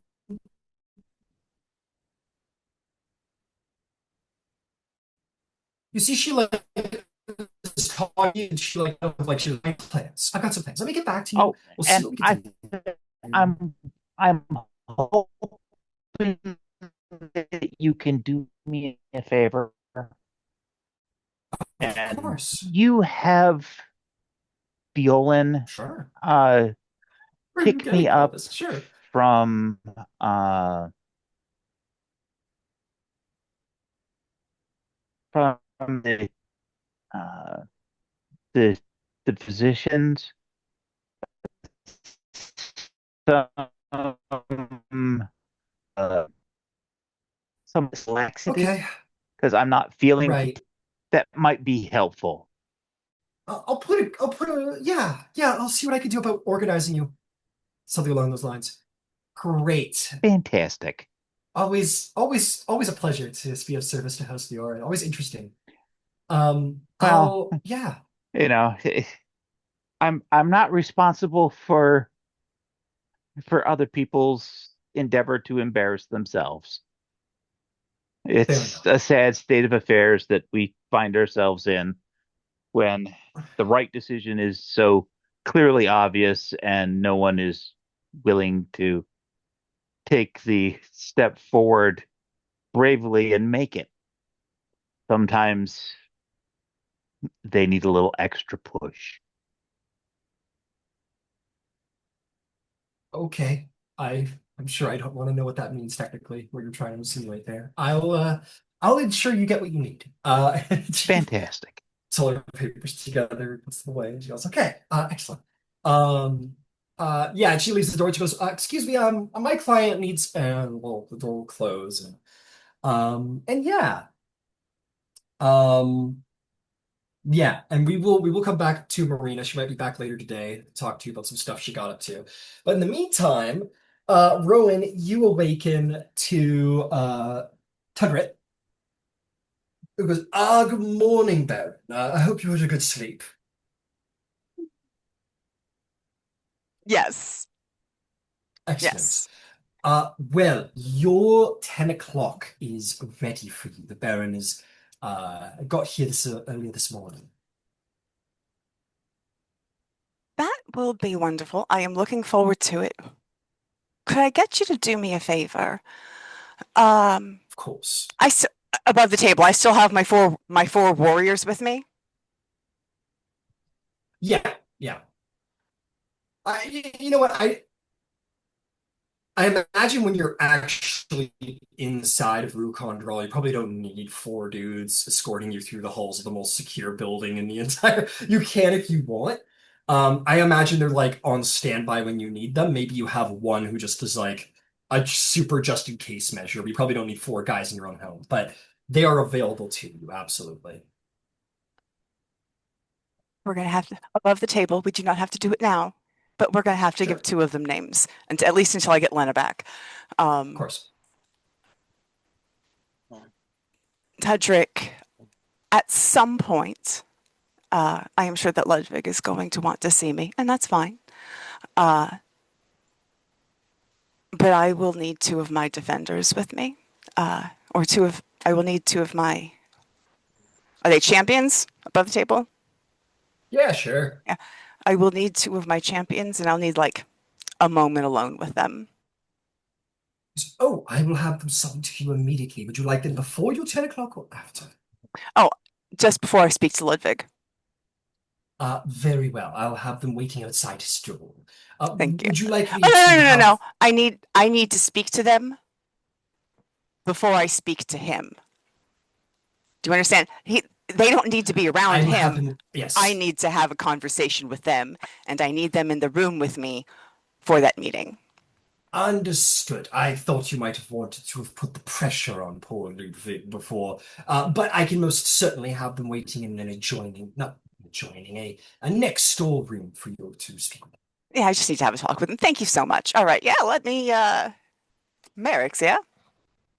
Yeah, not only Merrick's, but a representative from House McDonald as well. Well, Tundrit would have organized. He says, Yeah. I figured I'd lump them together, but okay, excellent. Wanted to make sure I was just sort of stepping. No, you're Um, amazing. Excellent, and he will help organize that. Um, no, she won't be here. That would be cool. She's not here. Um, I gotta find someone. Okay, okay. Okay, I guess I'm making up some NPCs on the fly. I'm sorry. No, don't be sorry. Let's see here. Can't wait to meet Tom and Uh, Bob. yeah, Tom and Bob. We will walk you Daryl to and that point, Daryl? right? Daryl and Dale and Daryl. Darren. John and Deer. Uh, okay, We will so force you to get to that point, down to that point, Ryan. so hasn't happened yet. So we'll say Rowan, your champions will meet with you before you go to see Ludwig, which is then before Merrick's, if that All works for right, you. perfect. So you're having breakfast, doo-dee-doo. And these four like heavy plated hobgoblins all come walking in, with both very like excellent but brutal looking weapons slung across them, all with not a military precision, but certainly like a disciplined sort of barbarian menace to them. Like they don't stand in a line and salute you. They kind of fall into seats all around you real casual like. They all sit around you. I'll say one of them is definitely like a sergeant to the other three, if you will.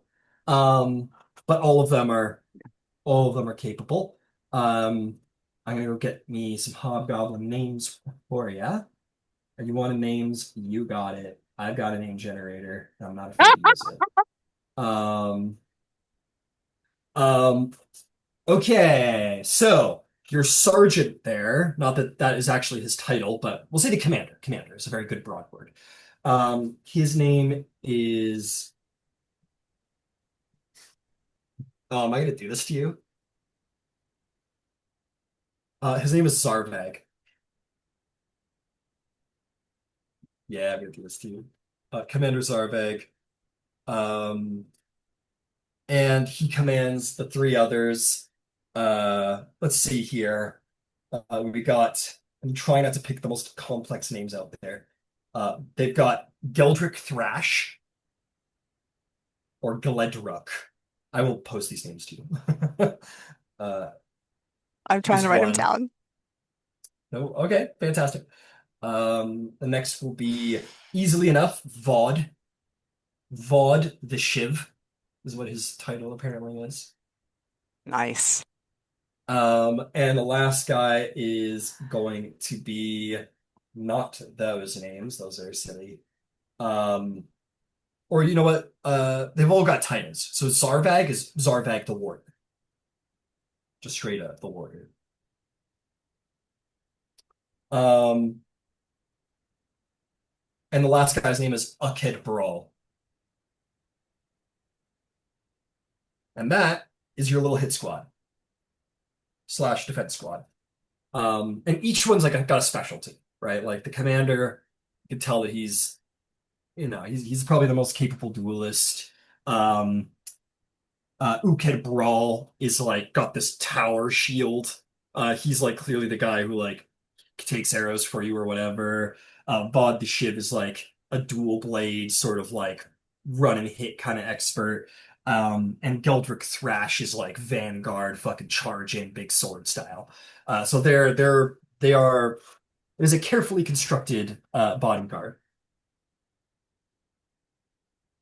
I think the conversation starts with, God damn, I've missed Rhuukan Draal.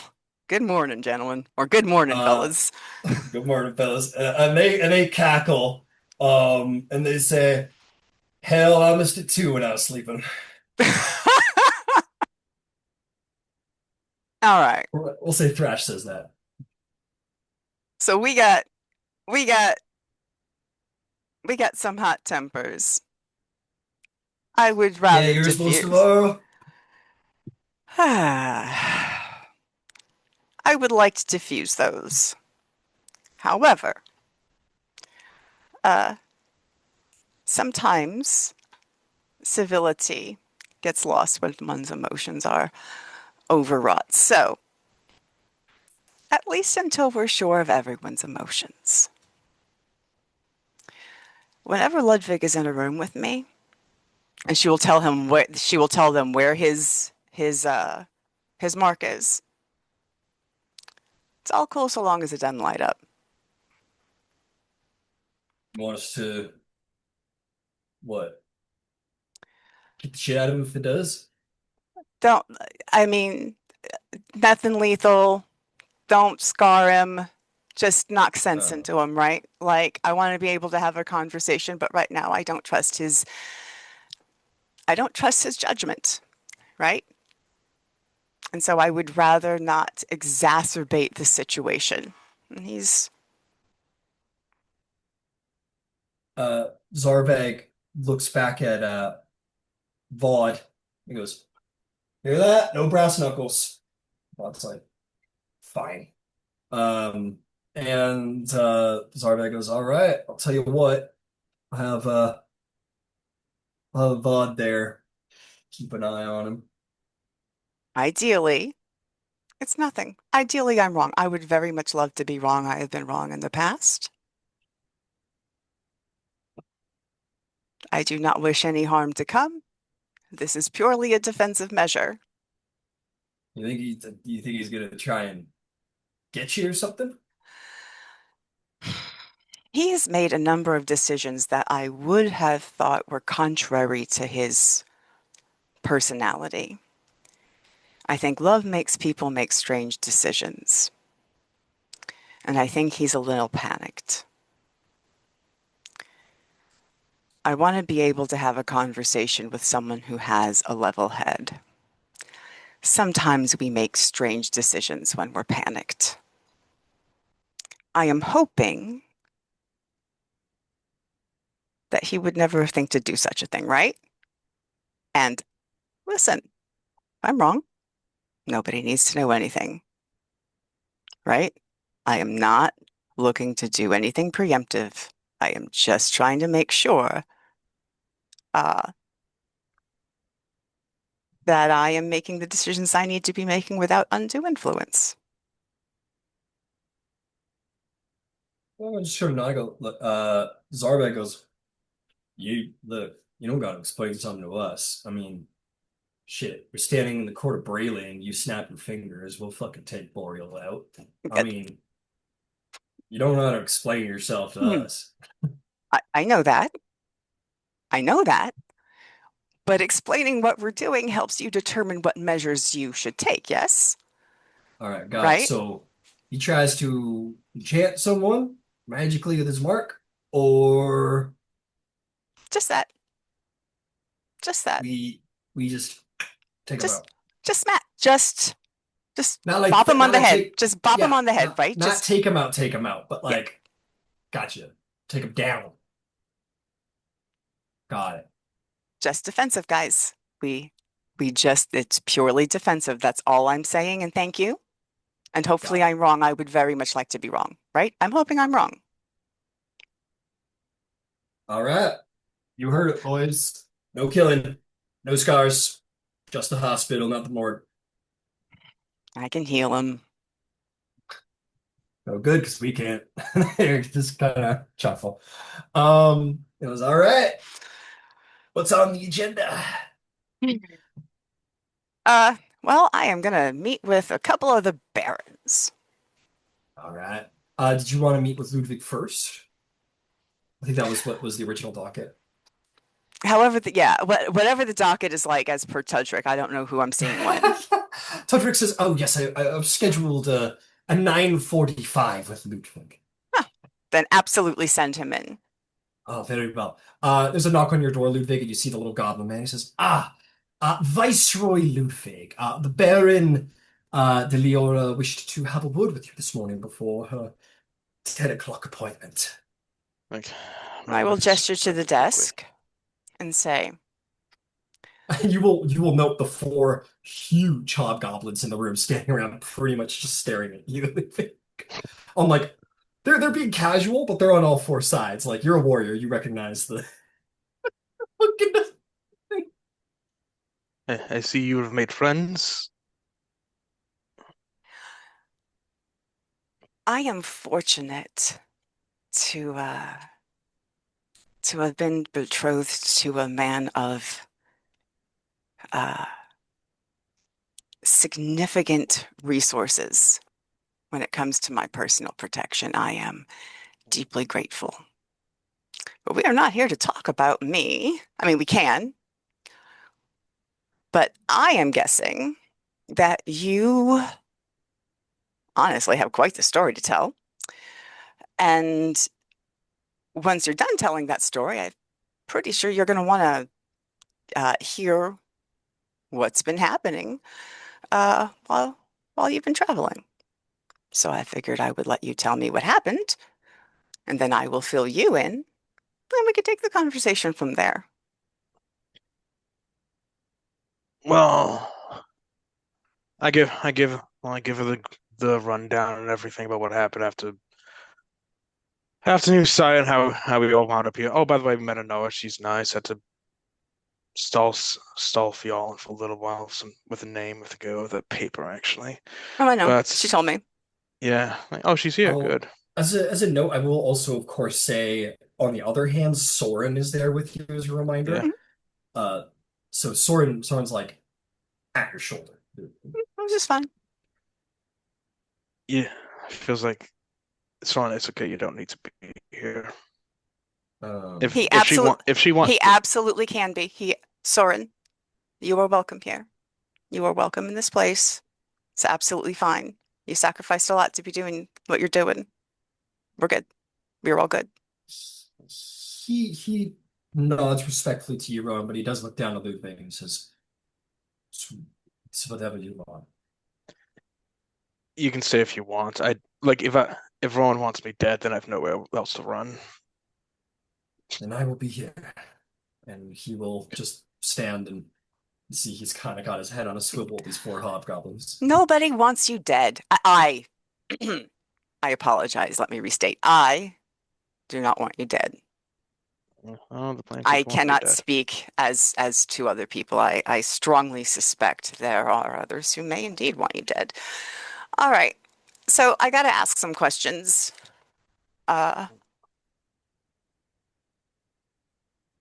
Because there are just some things that I'm not certain about, and they are going to be important. And so she's going to hand you your marriage contract. On the marriage contract, what's circled on the marriage contract is the part about teleportation. Now, I know that you know that I've been coming back and forth to Rhuukan Draal, right? Because I have been courting myself. As we manage the fallout, knowing the why is going to be important, because right now it is about optics. And Lois and I need to be able to control the optics because right now they are not good. So can you walk me through your thought processes as to why you chose option A as opposed to option B? Because I didn't think Orion would let us go. On a fundamental level, I thought they said no. You had a contract. Did you check? It was like, no, I did not have the contract in front of me or in the room at the time. I did not have that with me. All right. So. And I also doubted that contract with this contract with the Shielded Hearts overrode whatever agreements Bornell and Kai's had. Okay, but you just said that you didn't think about it. Because either you didn't think about it, right? It's one or the other. And either is fine, but we have to be honest. So did you consider it honestly and decide against it? Or did you just not think about it? Whatever is fine. Please be honest with me. Ludwig is generally just trying to remember. Did I even consider it? I don't think I did. Soren will pipe in, perhaps as a help. He goes, if I would be bold enough to step in and help Ludwig here, Please. it was a tremendously high pressure situation. And we have a saying in House Denise, in all battles, there are mistakes. I think a decision needed to be made quickly, and not every situation might have been accounted for, which is, if I might say so, I think given the situation, Ludwig made a very, in my limited ability to speak here, if I could be bold enough to say, I think Ludwig performed most adequately, considering the pressures. So this isn't, so thank you. Thank you. And what this absolutely isn't is about reading Ludwig down. Because he's going to get a lot of that, right? You don't need to get it from me. My reason for bringing it up is twofold. One, if there had been any kind of consideration versus if he was just kind of scrambling, it tells a different story.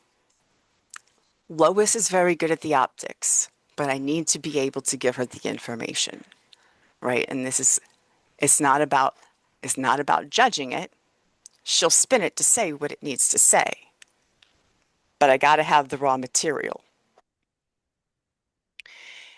If there's anything that I would ask for in the future, it would be a check-in.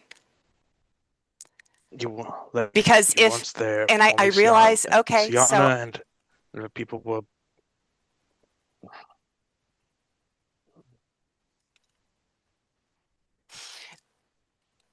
If at any time someone would have reached out to me and tried to loop me in, I would have been able to offer aid. And this is not me saying, oh, bad Ludwig. This is me saying we're going to be in tense situations in the future, and we need to rely on each other better.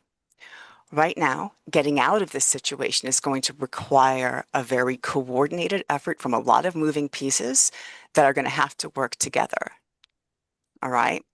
So we can't be simply making decisions independently of each other that affect massive treaties without touching base. All right? That is all that was about. I ain't trying to make you feel bad. Here was a necessary part of the conversation. This is not what I did. This is what I have been informed of. She will hand him the second piece of paper, which is where the 12 basically disavows him. And that's surprising. Oh, my name's just Ludwig now. Interesting. Well, to be clear, they didn't. I could be mistaken here, but I don't believe they disavowed you as like a person, but they said they would disavow the marriage if you attempted it. Well, the way it was phrased was that they were disavowing his rank as a member of a dragon mark house and whatever legal protections being a member of a marked house provides. But they're like, is whatever you recognize him as Leora, nobody else will recognize him. I think if I did say that, then I'm gonna retcon it. Okay. Just because I don't think that would be like within their power, because like that's your power as a baron technically, or their power. Like that's like within the house power. Like they could, I don't know, quote unquote, fuck with House Leora all they want, but they can't like go around the baron to make their own judgments. You know what I mean? I don't think that quite makes sense in my mind. So I think I would say that the letter states that, like they would disavow the marriage, and they do not support these actions and whatever. But I don't think they're going to go forward and say, "Yeah, Baron, we're jumping over top of you to say that he's not allowed to be in your dragon marked house." So I think that's beyond their reach. So I'm gonna retcon that if I made that mistake. Absolutely. All right. So Okay. So as of right now, and then she's going to hand him the letter from Brevin, where he explicitly said some pretty unflattering things about Ludwig's character. Yeah, it's pretty, like, to be clear, it's pretty hard on his sleeve. Like Brevin's a politician, most certainly by the grace of being a baron, but he is a warrior at heart, and he is a man of honor. At absolute peak, he is a man of honor. So it is very like Ned Stark, blunt, like this is what I think. There's not a lot of This guy fun sucks. wording. Yeah, there's not a lot of fun play of words about it. It's very plainly like this man has disgraced himself as dishonor upon himself, your house, and mine. You know, it's pretty in your fucking face. So while I understand that you are currently dealing with many, many things, and I want to have sympathy for that, the decisions that you have made actually affect House Leora as a whole, and to a certain extent, we need to move to protect the house. What this means, since the 12 isn't going to recognize your marriage, you guys can run off and be paupers or what have you. I don't recommend it, but you could. Lois is preparing a legal challenge on behalf of the princess. We are also going to take a controlled approach to a very tailored approach to the optics. While things are settling, We are going to have things that you can do that are going to be important. But what we would like is for you to take a breath and let the team that's not in crisis mode work and trust that we will work for your benefit because we have, right? I'm not doubting you would work in you're working to my benefits and to that of the house. I in no way doubt that. What is this strategy with this legal strategy exactly? Uh, Lois is working on the details. If she and Haydith choose to discuss it with you, I am sure that they will. Um, but that is not my area, and I don't necessarily feel comfortable looping you in just because of what if, like, you want specifics, you're going to have questions, and I might not have all the answers. All right. But Lois will, and we're working on getting her back. Oh yeah, she's been captured, right? Yeah, I'm just so you know. And again, like we're making emotions on the fly, and we're always you only get better from looking at things in retrospect.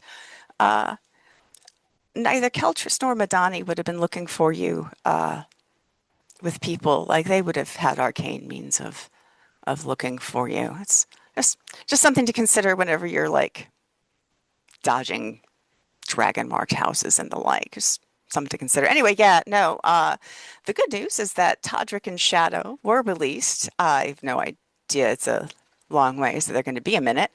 Uh, but Lois is currently enjoying Brailish hospitality. I have sent, you probably remember Marina. I went ahead and sent her as legal counsel. wait, So I think between the she was two of here. them, Wait, did she come here? Like, yes, we visited. I see. Even just shrivels up.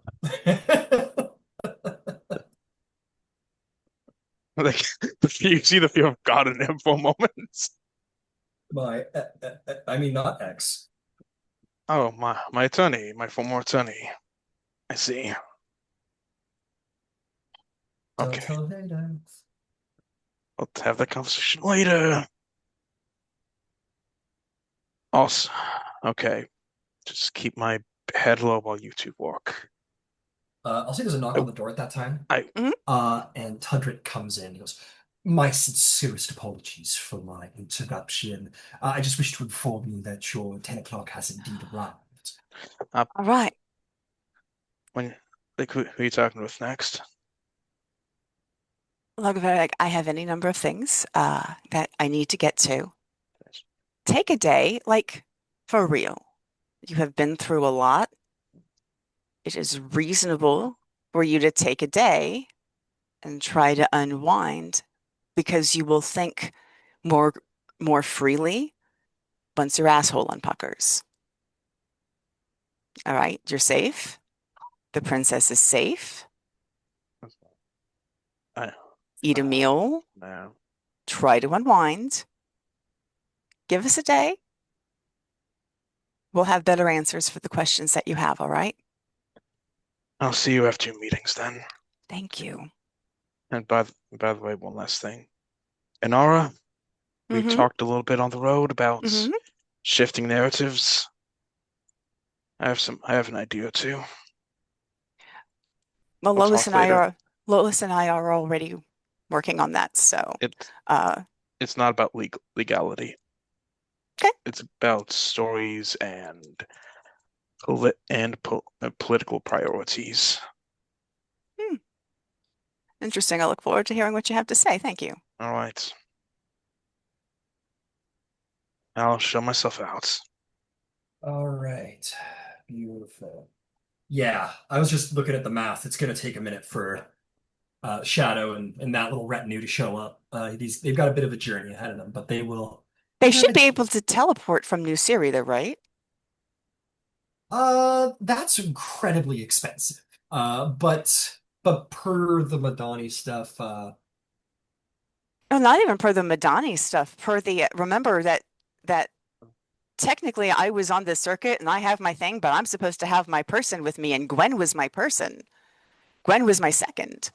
So Right. technically, in that contract from New Siri, We will see if Mr. Shadow is able to persuade away okay, bend some rules, because it's a bit of a bending of the rule.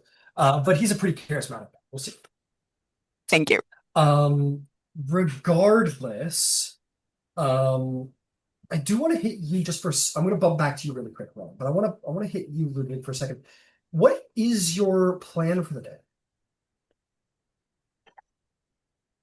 Do you think you're just going to hang around the palace? Is there something specific you want to do? Someone specific you want to talk to? Well, after having breakfast with Haydith, I'm gonna, for one, start thinking about security. Well, I still can. I'm gonna take a tour of the castle, look out any weak points, like because I know like they're still coming after me. Might as well try and go to work and stuff. Well, I'll tell you And what. If you talk to Haydith at breakfast, she's like, "What are you going to do today?" Do you tell her that? like, yeah, I think I might maybe take a tour of the castle, see what we're working with here. Okay. And I'm gonna go something try else and just make crossed my friends. mind. What was that? She said, "Well, I'm gonna go and try and make friends. It's what I do." It feels like I think you're actually quite good at that. I do too. That's just about what Also, I'm good at, so I might as well do it. and as I don't know if someone's the only person here I really know.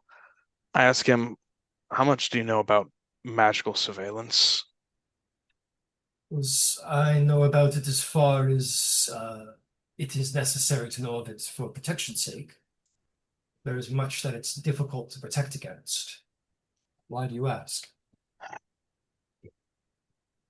And Nora on the road, and Nora mentioned that we have many eyes on us, both in the flesh, but also also magical. I'm probably going to spy on me or Haydith. I was wondering if there was any way to counter that. If you want to counter, I mean, I have the mark of the Sentinel, which is very good when it comes to martial combat. But when it comes to counter-espionage, the best option would be hiring House Madani, especially if you try to form counter-espionage against, well, national intelligence agencies such as Dark Lanterns. They're the best, and the best there is, really. So you're going to need the best. Like, have I heard about Rowen meeting with House Madani? No, I think she was pretty explicit about not telling you, or dodged it pretty explicitly anyway. Okay, because and I think to myself, well, why would House Madani's not going to help me? They're pretty tight with Breland. It wouldn't make any sense for them to help me, so I'll have to make do. I'll have Haydith. Maybe you're talking to them about this. He goes, Ludwig, if I could make a suggestion, All right. you're I get wanting to do something. I think I would go crazy if I just sat around all day after with everybody running around trying to help me with my problems. I understand. If I could make a suggestion, Ludwig, Go me right and ahead. you, we are kind of the face of this whole scandal. My God, Spotify. Um, says I think it'd be important that if we are the face of all of this, then it's important that we play the optics. I'm going to go to court and I'm going to try and make friends with who I can and I'll, build positivity around it. And if I might, Ludwig, your expertise is in being a warrior, isn't it? I suppose so. Yes, it So is, and maybe try and speak with the Lhesh. He was forward thinking enough to bring you to the the, battle, maybe he could help you, or you could help him. That's just a bad idea. It's a good idea. I'll speak with Lhesh and tell him what I know. Perhaps. It also may be good to understand just how much he actually cares to help us. I know I the will. Baron likes him a lot, but it would be good for me and you to know how much we can trust him. I'll get my measure of the man. I'll be honest, there's part of me that is fanboying out a little bit upon the prospect of meeting him. He is he has quite a reputation. It's true, and we owe him a great deal. I have spent my life being a prize to be conquered, and I know that men wear many faces around people they claim to be helping. True. Stay safe. I give her a You stay kiss. safe. I And will. she'll kind of touch her hand on your hand, as she makes her way out of the room with her little hobgoblin detachment of people. Yeah, and her hobgoblin attachment. Okay, I'll hang out with Soren and let's go greet the Lhesh.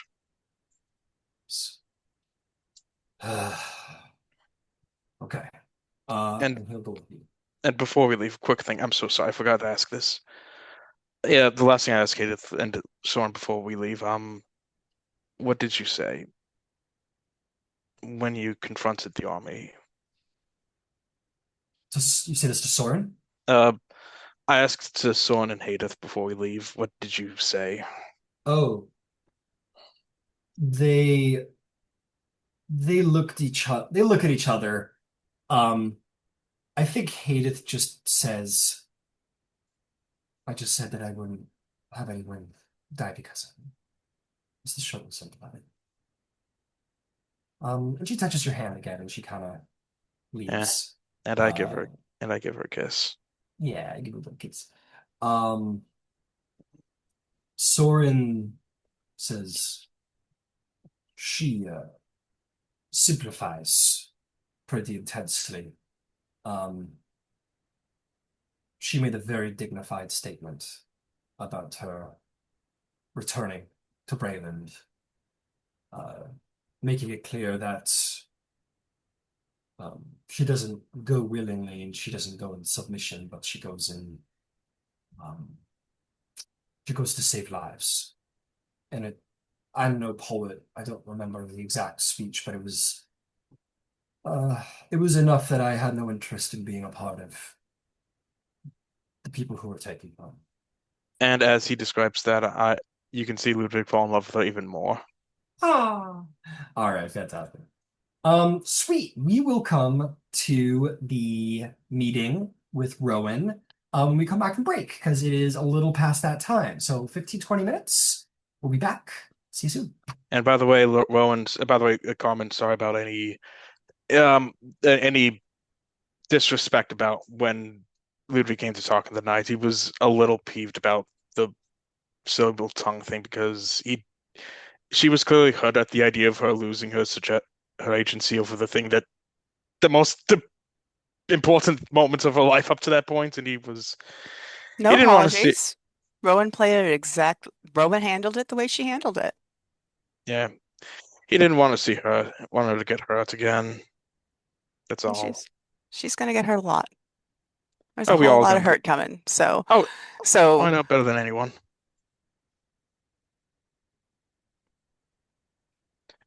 I'll talk after the meetings. absolutely. See ya. Hopefully, we'll get you back, Eric.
And we're back. Oh, by the way, Carmen, update on the Greek game. Coven of Witches. They're evil. We need to go kill them. The priestess of Priestess of Athena. She was locked in a storehouse with a giant snake, but the son of Hermes got her out. So making progress. That is good to hear. That's very good to hear. That is a really good game and a really good table, and y'all will have many, many awesome adventures. Like, and always that question in Candidus, if did he sleep with someone today? Today, like, I was always like, you didn't sleep with them, really? But yeah, Son of the goddess of wisdom should know that he has slept with someone every night. Like, did the son of Aphrodite sleep with someone? I'm just gonna fill up my water bottle. Up 2 minutes, then we'll get started. Do what you gotta do.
Any big plans for the week? Thanksgiving?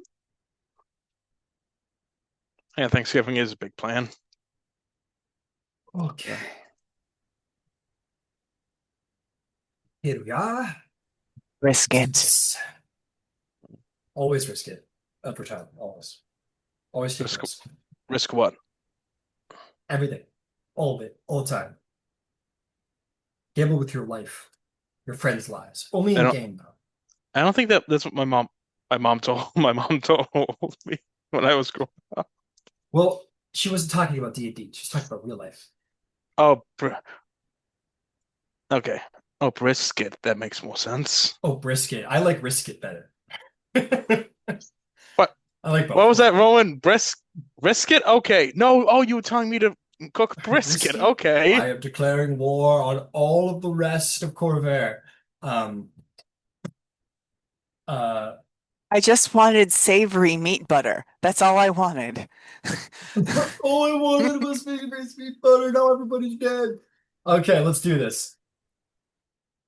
Rowen, you walk into your 10 o'clock. You are going to see two people, one you recognize more than the other. It is just these individuals in the room. That's fine. Each one probably has a bodyguard or an assistant or both. Merrick's is accompanied by a Warforged who is, well, a Warforged period, so they're a built-in bodyguard no matter what their profession. And also looks rather like scribey. The other definitely has a body. So first off, we have, of course, Baron Merrick's Kenneth. And secondly, an individual you don't recognize. He is a half-elf. He has long, long, thick black hair that is going white at the roots. He has big round glasses and is very professionally dressed. He got a little 5 o'clock shadow on him. This is little dark circles under the eyes. He's an elven man, probably a half elven man who looks like he looks like someone who stays up late, but the inherent exhaustion of his appearance doesn't show in his actual eyes. They are sharp. And this individual uh, just sort of bows to you immediately. And he says, Baron Rowen to Leora, it is an honor to meet someone of your reputation. Allow me to introduce myself. I am Master Sol de Madon, representative of the Warning Guild. A pleasure to meet you. It is it is wonderful to meet you. Thank you for meeting us. Above the table, I got one hobgoblin and uh Tedrit. Yep, got it. Excellent. Um, and yeah, he gives you that little bow. He says, I do believe, of course, the Baron requires an introduction. Um, and Merrick says, no, I do not. I admit I'm surprised your Baron is not present for this conversation.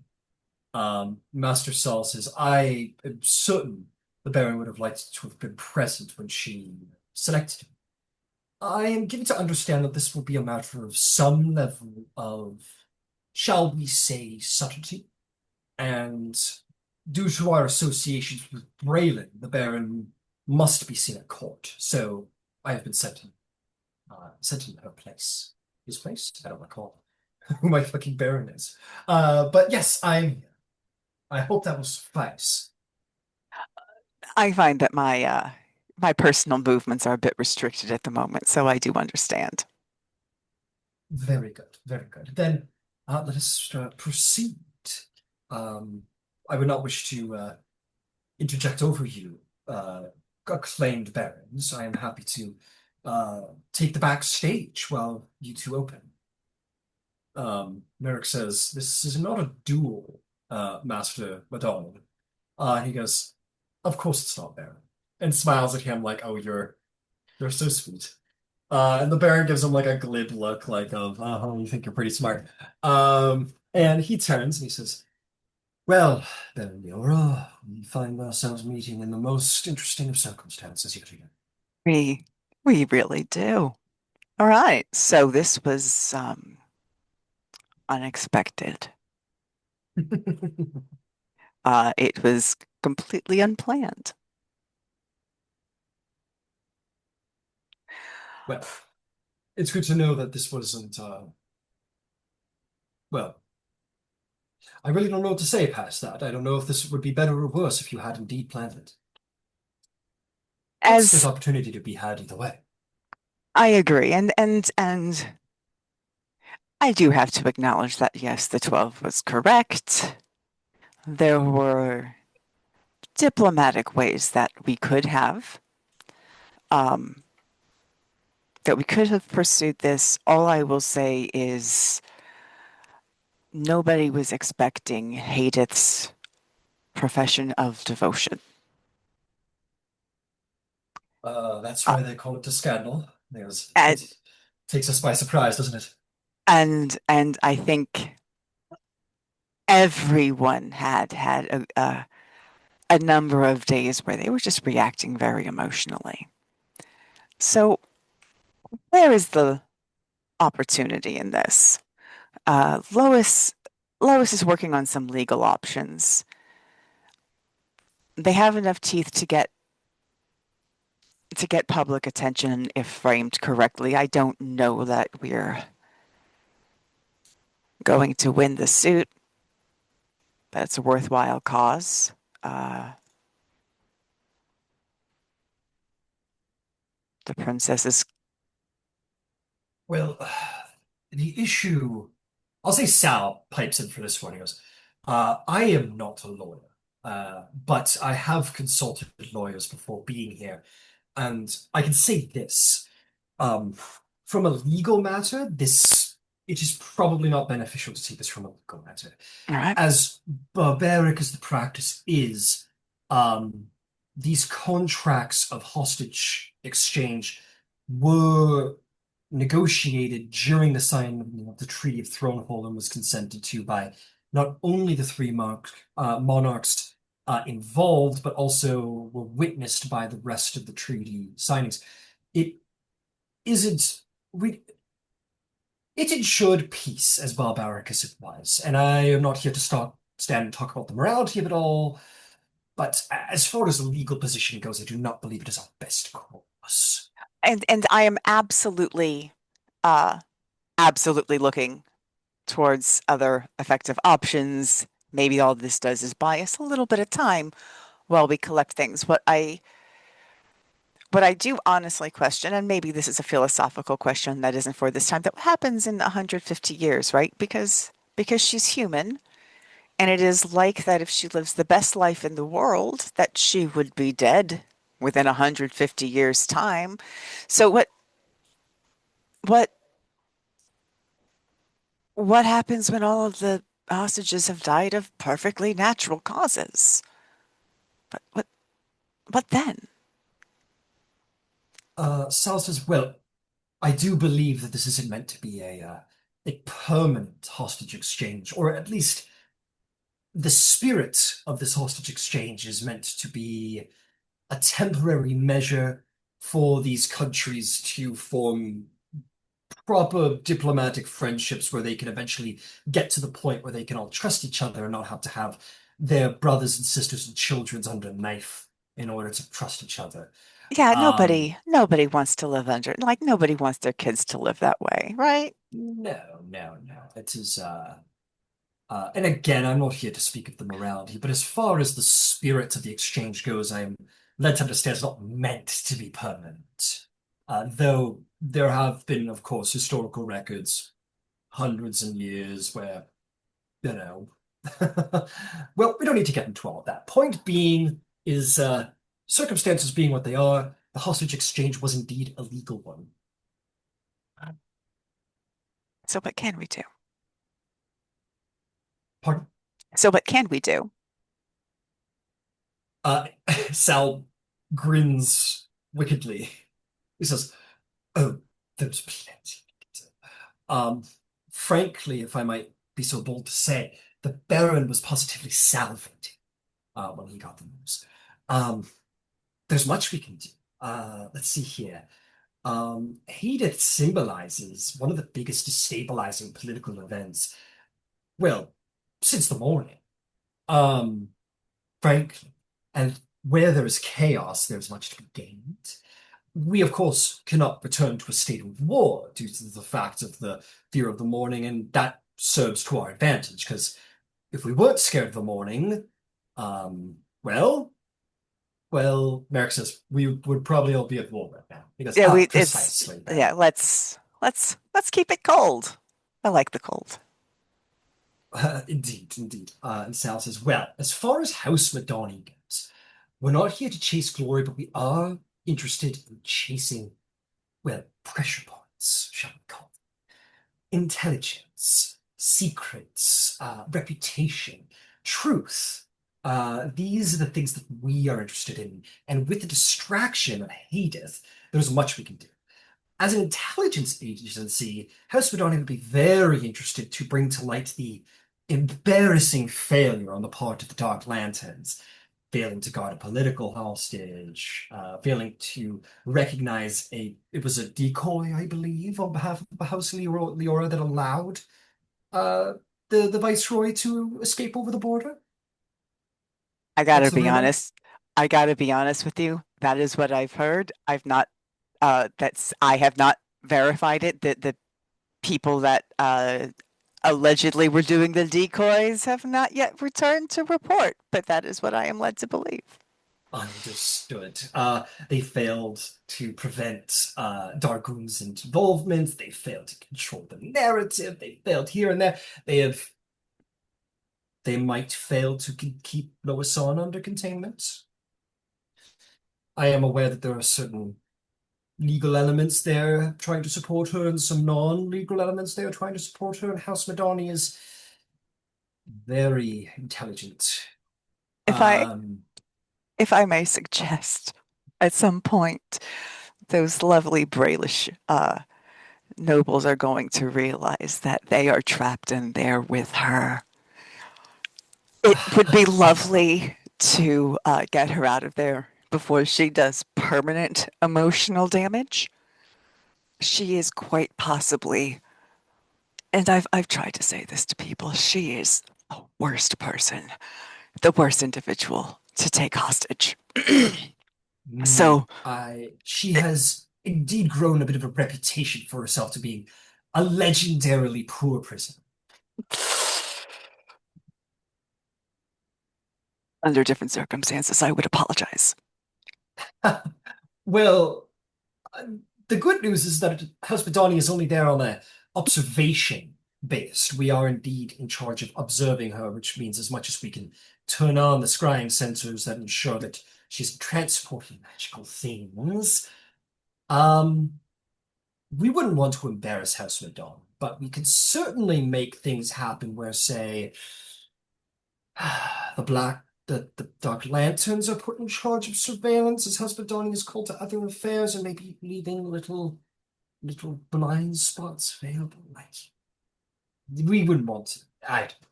Just thinking.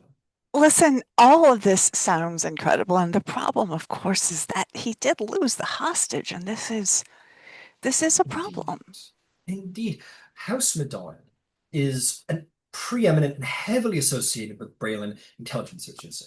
Of course. If the Dark Lanterns were made to look the fools, it would only make our position stronger in Breland, politically, financially, so on, so on, so on. So the embarrassment of the Dark Lanterns would be excellent.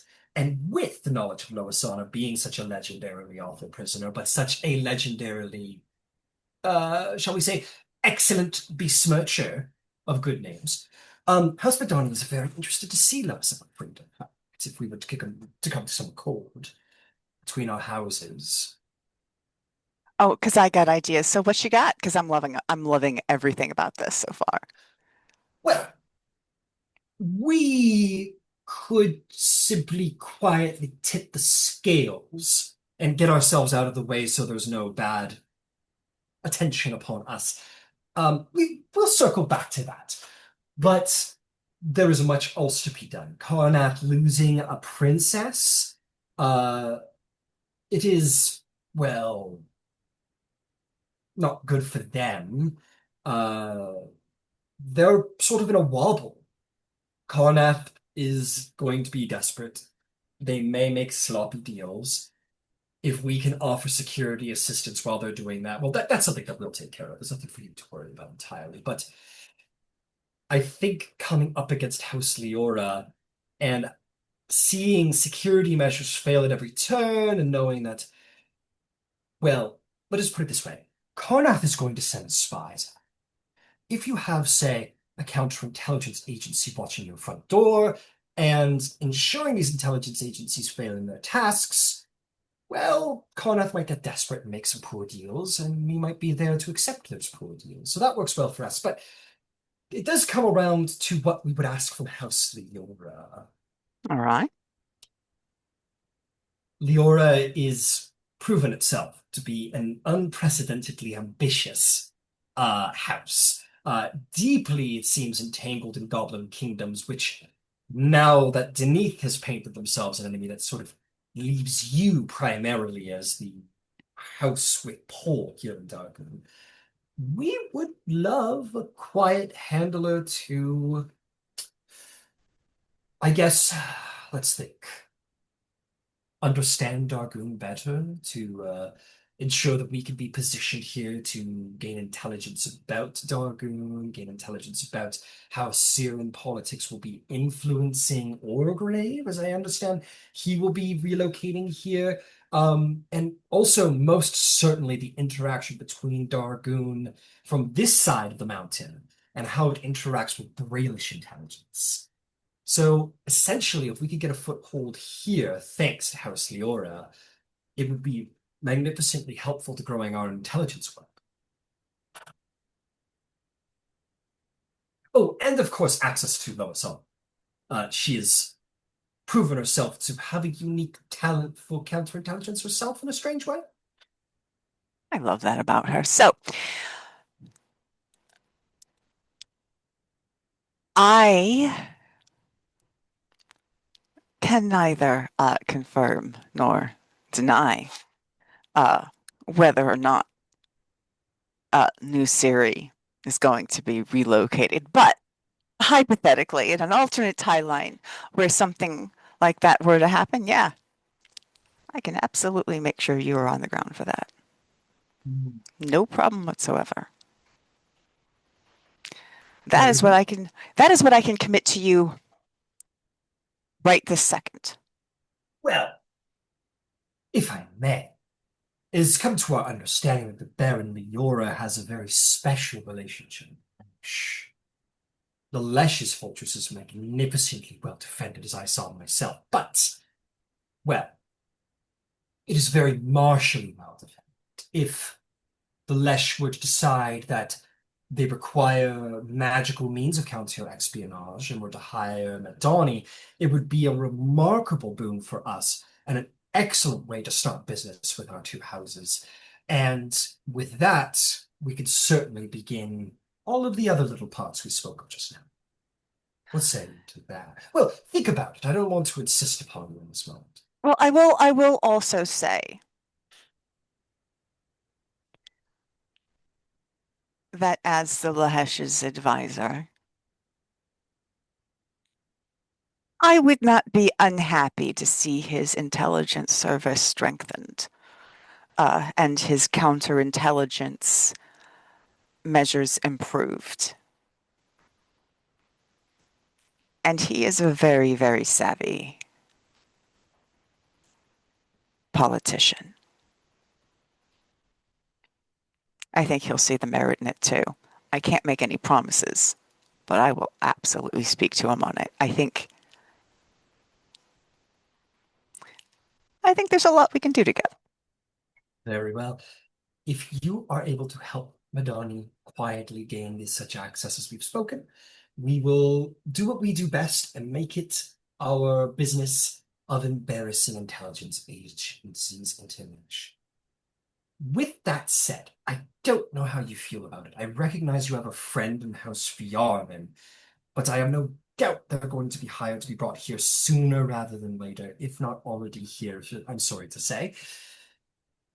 If we were to bait Fjarlin here, and Madani was unbeknownst to them prepared, embarrassing Fjarlin would make us happy. And I appreciate that, but I do have some other things in the works with Fjarlin. I would rather not be a neutral ground for that particular embarrassing, but Fair enough. there are other services that I would be so happy to help you with. So happy to help you with. Fair. Then I remain quietly present at court and prepared to accept a business deal with your Lhesh. And should you succeed in this matter, and we gain a very powerful client in the Lhesh, I think we can achieve these ends we both wish to achieve. Counter-espionage for you, embarrassment to the other intelligence agencies for us. And he'll take a little bow at that. Is there any way to protect the princess? You asking Sol this? I'm asking Saul and Merrick's. Merrick says, I mean, Kenneth can provide weaponry. You need people to wield them, which is what you seem to already have in a surplus. Saul says, if you're asking Hospodani a way to protect Haydith, of course, we can assign specific representatives to keep an eye on. And I appreciate that. I was speaking more of young love is great, and I'm happy for her and Ludvig, but whether or not they get married, right? And let's assume that they are. I think her freedom should be considered. Like, ideally, I get it. We gotta finesse this, and I am fine finessing this, but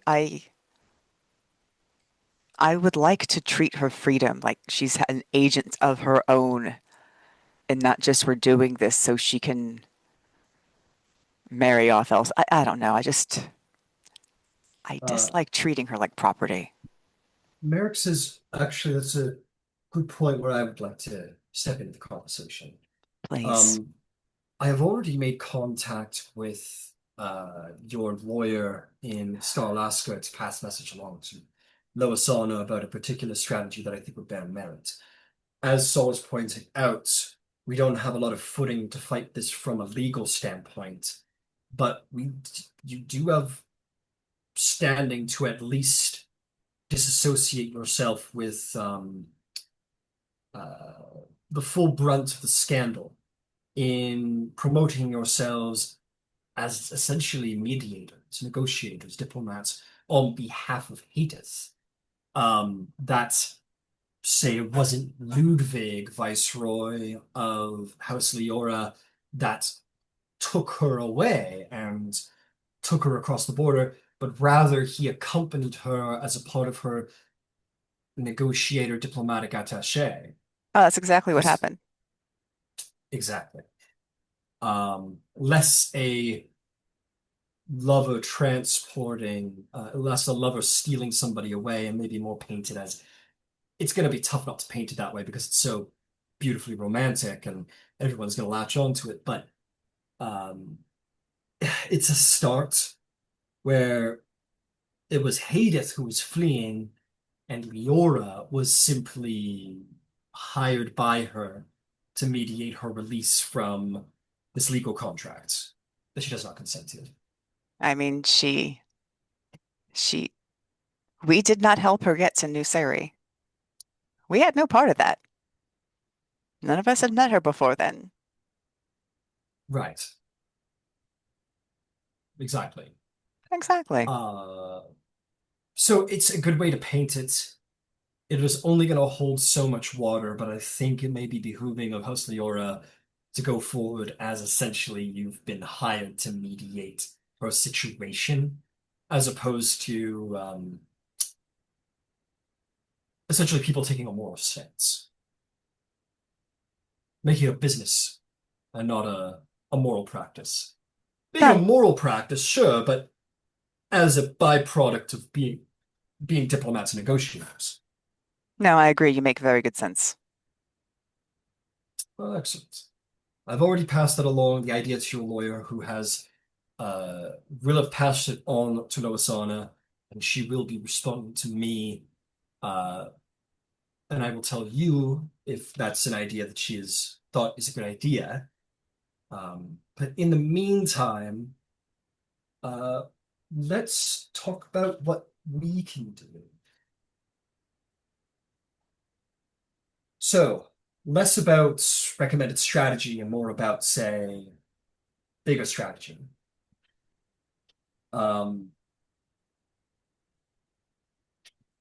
I can offer you talked about protection. I mean, we armed Corvair in the war. And Dargoon is my jurisdiction amongst East, South, and West. I can arm the fuck out of this place. If Ludwig wants protection, he can have protection in exchange.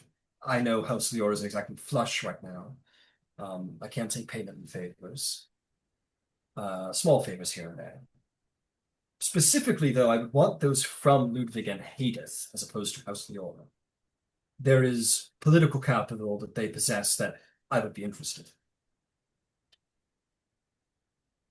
But as for you, Rowen, specifically Baron of House Leora, I'd be able to provide you much. I don't expect you need a diplomatic host, but I can certainly rally a Cannith-coded one.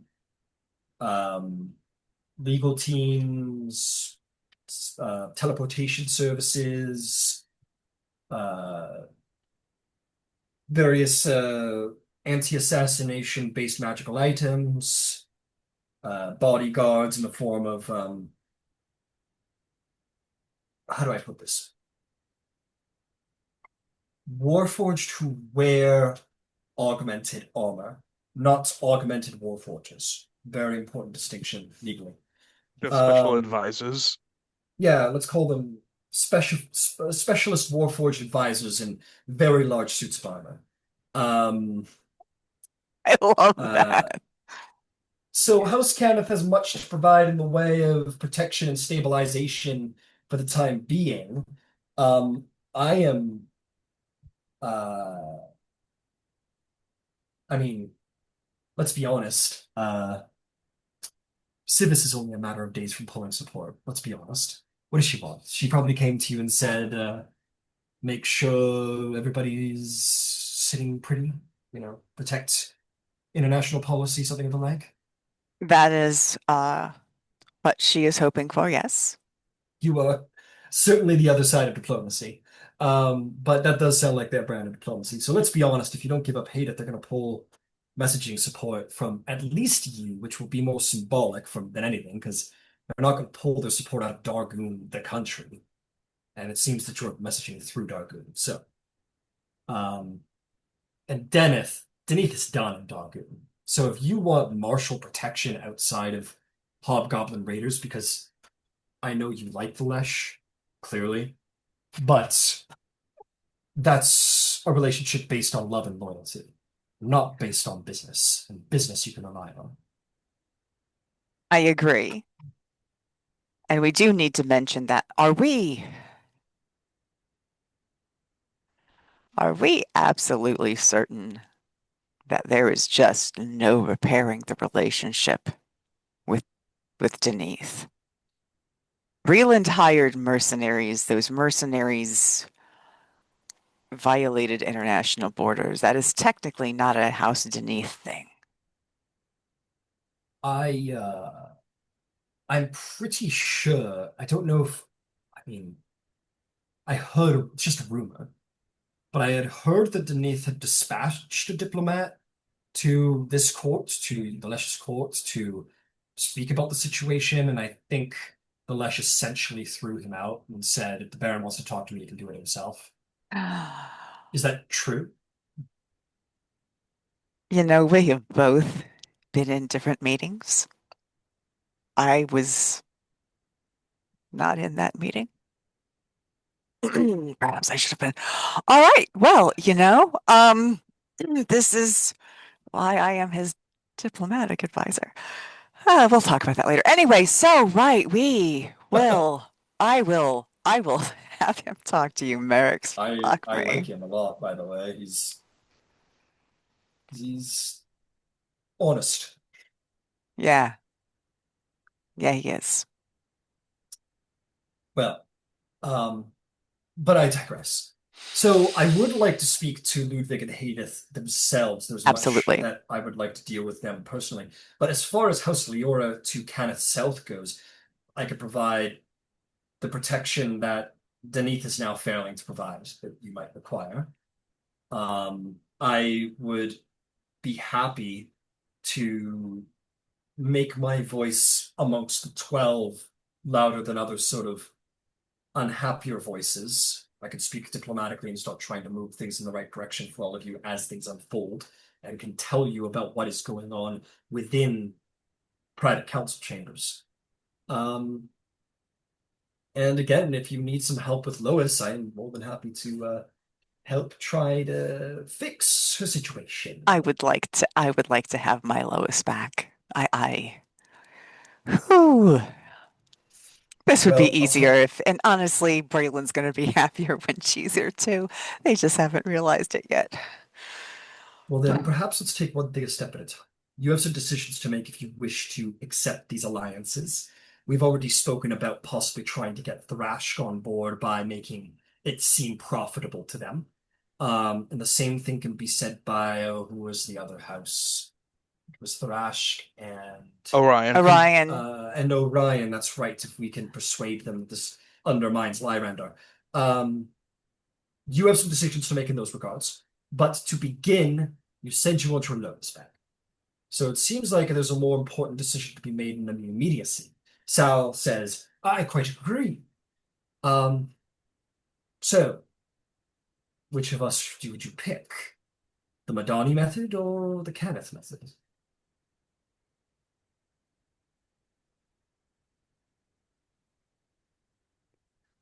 To get Lois.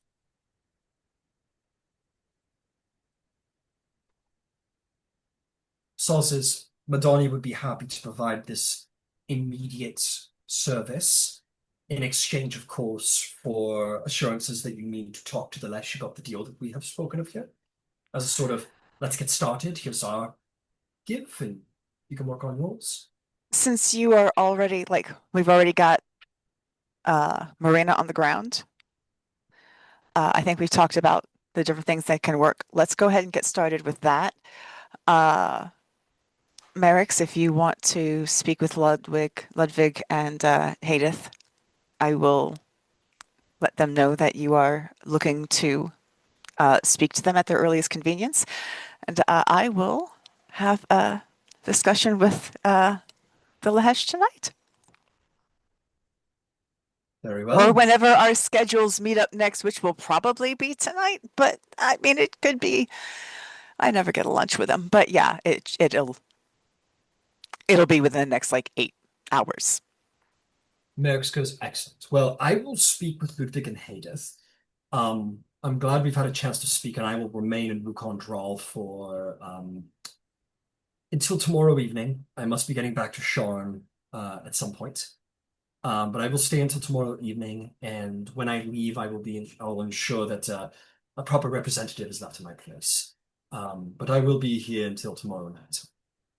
And thank you for the audience. Thank you. Thank you. Thank you. There's a whole lot of thinking of people's. Thank you. And Saul says, and I am to understand we've been given the go-ahead. Yes. We will get to work. Excellent. You've employed the services of House Madonna. You will not be displeased. No, I don't expect we will. Thank you so much. And he gives a long sweeping bow, and he's on his way. As is the Baron Merrick's. Sal disappears, literally disappears, the moment he steps out of the office. You get the sense that his plan is based on discretion, and so his appearance here at court is going to be minimal. Rude. Only because I can't do it. Like I gotta do other things. I can't do that. He has some talents. Sweet. And Merrick's will enjoy speaking with Ludwig.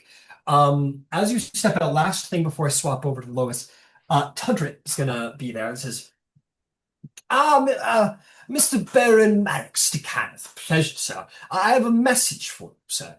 Hands him a message, and he takes it, opens it, reads it, and he kind of hands it to you, Ron.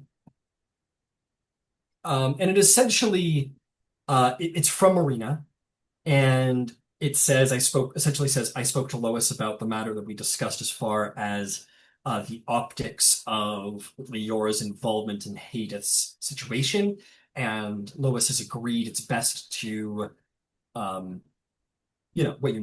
best to appear as diplomatic mediators rather than lawyers at this time. And he just gives it to you, and he says, okay, step number one. And he will be left to go see Ludwig. He'll be led over there.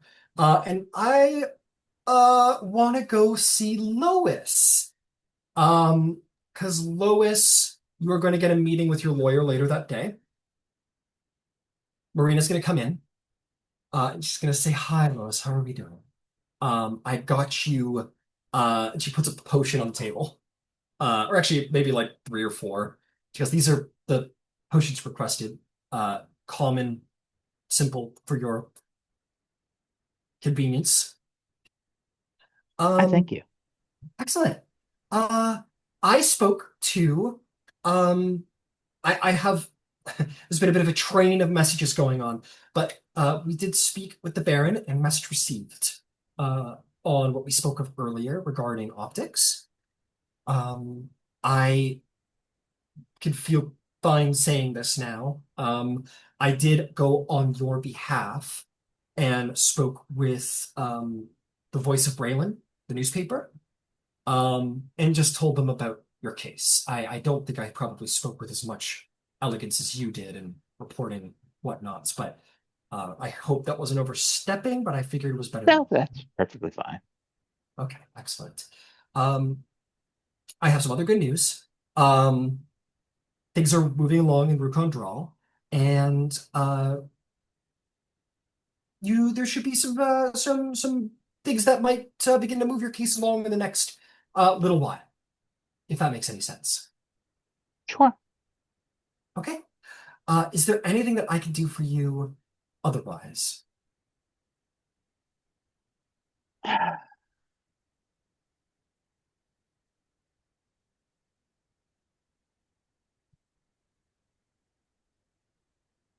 Not that I can think of at the moment. Fair enough. Okay, I will be seeing you uh bright and early tomorrow morning. Okay. You have Okay, yourself a very pleasant afternoon and evening. you too. Gonna keep working on this. She gives you a nod. Um, Excellent. Uh, okay, cool. She steps out. And this is what's gonna happen. The day's gonna roll around. You're bored, whatever, doing what, you know. Um, the day's gonna go down, and sun's gonna go down. You're gonna go to bed. And you're gonna be awakened at some point in the evening. You know what? Better yet, I think this is a more fun way of doing this. I haven't played into this nearly enough. You're gonna go to bed, Lois, and you kind of have just like this, because these are how your portents work, right? You have little visions when you wake up in the morning or in your dreams or whatever, and they kind of foresee events that may or may not happen throughout the day, and they kind of help you out. Um, as Ubadani was looking at you, Marina was looking at you, and she said, like, "I'll have a nice day." You caught one of those flashes, and you saw the following images. You saw an eye closing. You saw um, it looked like a tapestry of some kind. Um, and it also looked like the sky and the wind and a little bluebird flying across the open sky. And those are the three images that you catch as you like look at her. Some kind of prelude, some kind of hint to the future of the that might happen today, to be clear. Is there anything that you'd like to do with that, or do you just kind of see how things play out? Uh, Actually, yes, there is. Okay. When I get ready to turn in for the evening, um, um, I'm assuming that there's probably a polite but officious bed check. Yep, you're still here. Probably. Um, Once that's been done, uh,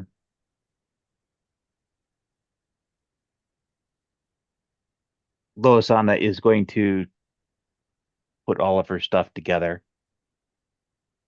He is going to stuff the bed and specifically move like the candle and whatnot, so the the shadows are beneficial as they go across the bedscape. Mhm. Uh, and she will spend the rest of the evening out of line of sight of the door when it opens. So should somebody open it, they will see what looks like Loisana asleep in bed, but she is not asleep in bed. Understood. Tell you what, let's do a little roll. Uh, let's call it a performance or deception check. It is your choice. We'll go with Yeah, deception. I think that makes sense. Uh, I think we're gonna burn that.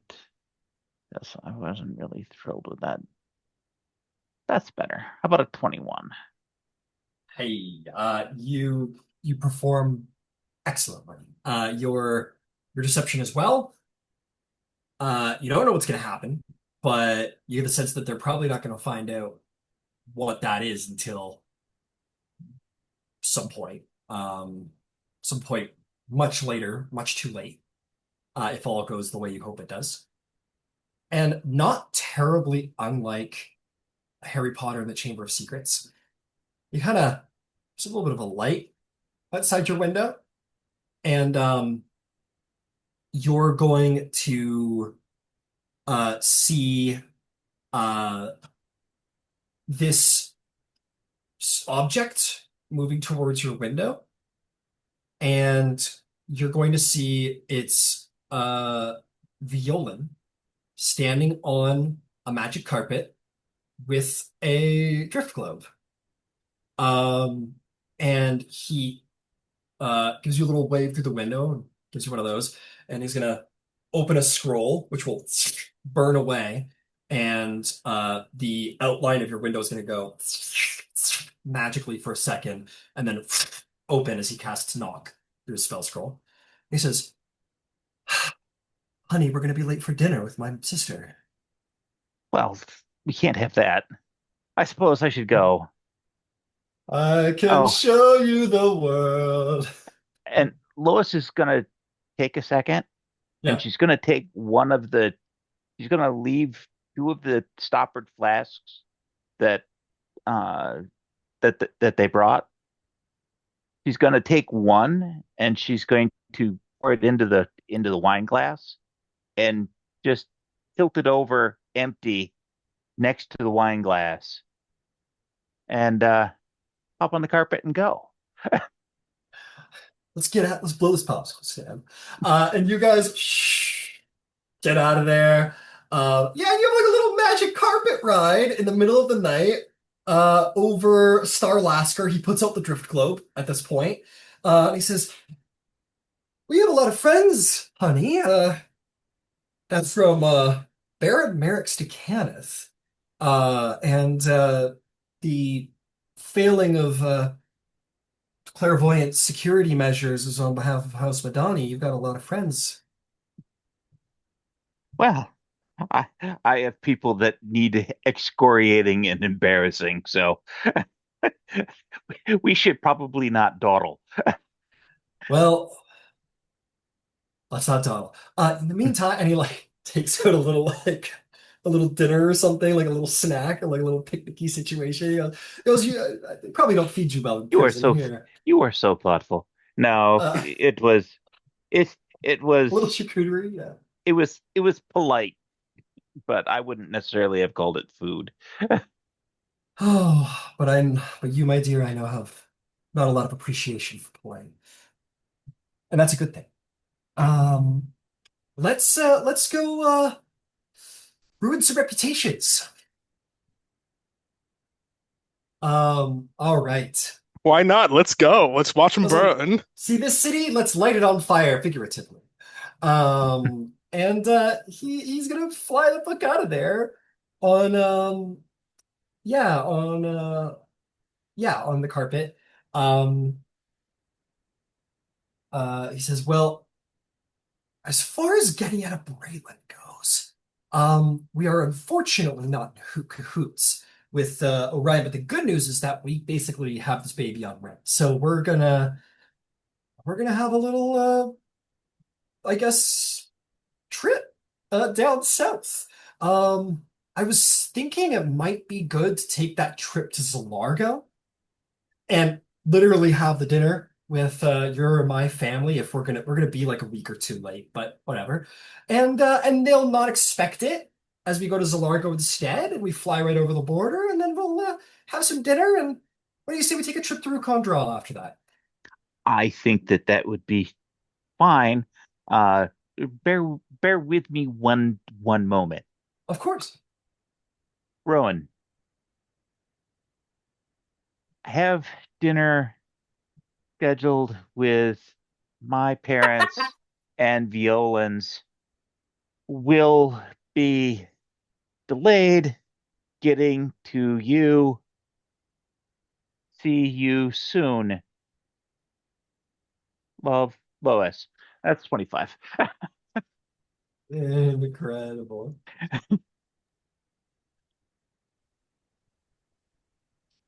Is there a response? Excellent. I'm glad you received the gifts I arranged. Have fun with the folks. We're ready for you whenever you're ready for us. Enjoy. So to be clear, you picked the Madani approach, and Merrick's being the cool guy that he is, he rented out some cool magic items for Violan to help out with the escape. But this was largely a Madani-based operation, where they basically like cut the camera feed for all intents and purposes.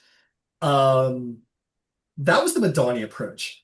The Canada approach would have been much louder. I think you made the right. It would have been like a real like and fucking Warforge just like breaking in, and it would have been crazy. It would have been nuts. You made the right choice. I chose that very specifically. You chose well. chose wisely. Are we going to choose wisdom or fun?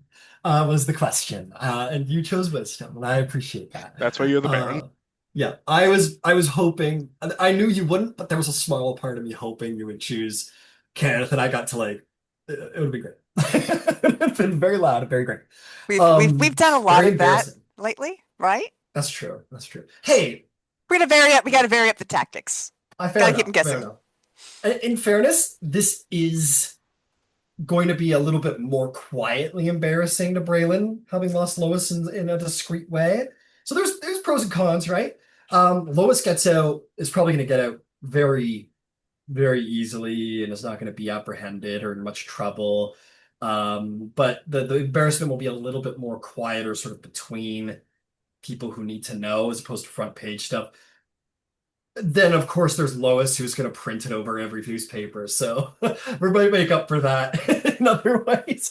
But the Warforged one would have been like, oh, the Dark Lanterns got their asses chewed by a bunch of Warforges who came in and stole a politically important prisoner and just fucked off and left a trail of devastation in their wake. Breland's dumb. It would have made King Boreal look fucking like an idiot. But regardless, so yeah, Lois and Violan are gonna have a little honeymoon, a little magic carpet ride. Go ahead. That please. is amazing. And I've got a couple more sendings, so I might as well utilize them. Yeah. I want to send oh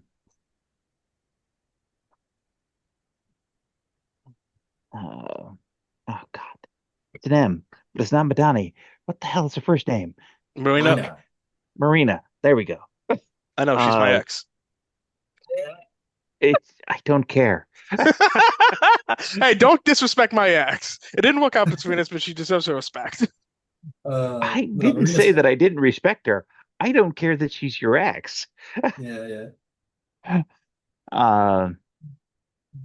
I won't be able to make our morning meeting. I have made other arrangements.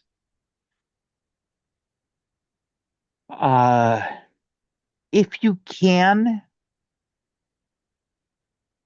who's the chief of station, I guess, for the Dark Lanterns in Starlasker? Oh, Jesus. You will get back. Oh, I know. I won't see you tomorrow. Have a fun flight. She says, I don't actually know. I dealt with she did deal with the King's Citadel. She didn't deal with the Dark Lanterns directly, though. But she can give you the name of that. That'll do. Lois is an assassin, to be clear. She's give me a name. Just give me a name. Let's see here. It would have been the King's Swords, I think, would have been in charge. Would have been in charge of your protection. It would have been a member of the King's Swords named. I'm kind of making up military rank here, but we will say Captain Norn Morris was the guy in charge of your incarceration. I'm sorry, Pleasant Stay. Nord Morris? Norn, Norn, Norn. Oh, got it. And then Morris is Morris. Yeah, you never met him, but he was apparently in charge of that whole thing. That's sufficient to the task. He's the guy who's got his head hanging out the window going, Lois!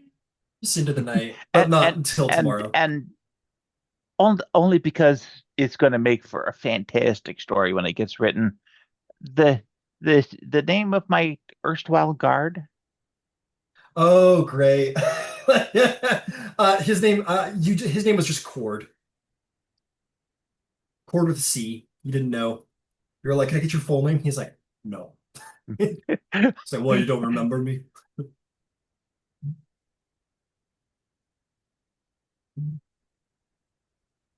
Violan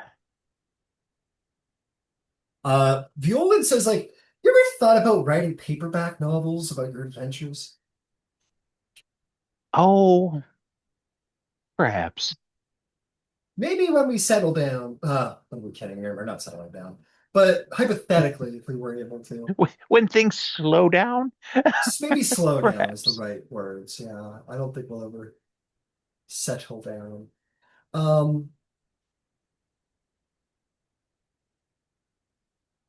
This is a pretty cool dragon house. Is it like this in all dragon houses? I have no idea. You were Civis! Civis wasn't that busy. It was very staid. You know what, Lois? You know what's going to happen? This Dragon Mark house is going to take off. You guys are going to get over the scandal. Whatever's going to happen, you guys are going to take off. Cut to a year from now, and every individual subordinate under you is going to be just like you. And it's going to be the Sovereign House punishing you. And I'm going to laugh a little bit, I must admit. Huh. In that case, I'll just have to find some other deity to worship then. Fair enough. And you guys sail off into the moonlight and make your way south to Solargo to have a nice Italian dinner with the fam after escaping prison. Lois's life is pretty cool. Okay, I want to circle around to Ludvig and Haydith meeting with Merrick's. That little meeting is arranged. So, Ludvig, what are you doing before this is arranged? Because Rowen goes into this meeting and then you're going to get summoned to have a private audience with Merrick's. What are you doing between those times, if any? I said I would go to the Lhesh and speak about and try to get to know the man. Let's get a measure of the man. All right. Go meet the Hobgoblin, the Lhesh. Pay my respects to the king. Yeah, the absolutely. the grand poobah around here. Grand Poobah, that's right. You find him, and you know what? No. It happened yesterday. It didn't happen today. I was gonna say that you witnessed the Deneth guy get thrown out, but that happened I'm like yesterday. I would be if it did, I'd be like Homer Simpson in the bush. Like I am not here. I have enough shit on my plate. No, you find him. He's at court, and he's like, just give him a pig from your lands if his pig wanted onto yours. Is this really like I got shit to do? And the two hobgoblins are like, oh, all right, thank you. Because did you really walk all the way from the two of you walked all the way from Grelreach to dispute a pig going onto his land? You really can't. Just kill him. Fuck it. Don't come here. Don't actually. He's like, don't actually. Fuck. And he looks over to his steward. He goes, he looks over to his steward and he goes, Rook? He goes, yes, my Lhesh. Can you make a note for me to punch myself in the face? And he goes, as you're saying, good Lhesh. Yes, thanks. And he goes, yeah, let's take a recess. He gets up And he finds you, standing there, Ludwig. And he goes, ah, the troublemaker. Finally. It's like the Lhesh of Dargoon. It is an honor to formally have time to meet with you. I think we're beyond those kinds of formalities, wouldn't you say? I only slaughtered 100 Denise for your woman. A bit, yes. I'm sorry about the current trouble you've had about the matter of the pig. Heavy is the head that wears the crown. You you think it's funny? It's not. No, This shit I know. actually happens on a daily basis. Uh, And his assistant goes, good Lesh, you asked me to remind you to punch yourself in the face. He goes, yeah, thanks. Not, yeah, thanks. Um, Come on, let's go talk, Ludwig. Let's get out of this throne room. That's a really pointy throne. It's not as comfortable as it looks, and it doesn't look comfortable. It was like, do the heads stuck on the pikes ever begin to stink? Yeah. Yeah, makes sense. You either get used to it or you hire goblins to hang from the ceiling and spritz it with perfume. That was a joke. I definitely don't do that. The stink probably seems more intimidating. It is. When people enter your court and smell corpses and then see that they're the heads of your enemies on pikes, it has an effect. There's a very important part of diplomacy that you have to understand. It's like war. When someone comes onto your turf, the terrain needs to defeat them. It's the same thing with diplomacy. Your throne room should intimidate the people who come to talk to you. I think I see what you mean. Carnathi winters have been as much its own legion as much as Carnathi soldiers have been. It's true. Fighting in Karnath was a special kind of fun. Have you ever been to Carnath? Sure, I killed some of your countrymen. I think. Back when I still served Siri. This Does that bug you? No. No, many people have killed my countrymen. If I took exception to that, well, I'd still be fighting most of the nations. It bugs me. Karnath has killed my countrymen. We may have come onto your people's soil. We may have come to loot and pillage and slaughter your people. But your people still slaughtered mine. And I still remember the names of people who were killed by yours, even in defense.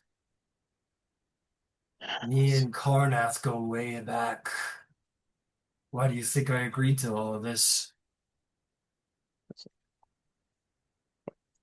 I was like, well, it seems as though you like poking Breland in the eye. I like poking a lot of people in the eye. But that's half of it, yeah. Breland, Karnath. I'm not gonna lie, Ludwig. You yourself and your wife-to-be are pretty big bargaining chips. I like Rowen. I love Rowen. But I'm also not stupid enough to enter into an international Cold War for no reason. Because of love, young love. Shit, we got enough young love as it is. I apparently have to welcome a monarch from Syria onto my soil soon, so I've got enough to deal with romance. So tell me, why should I protect you and your bride to be?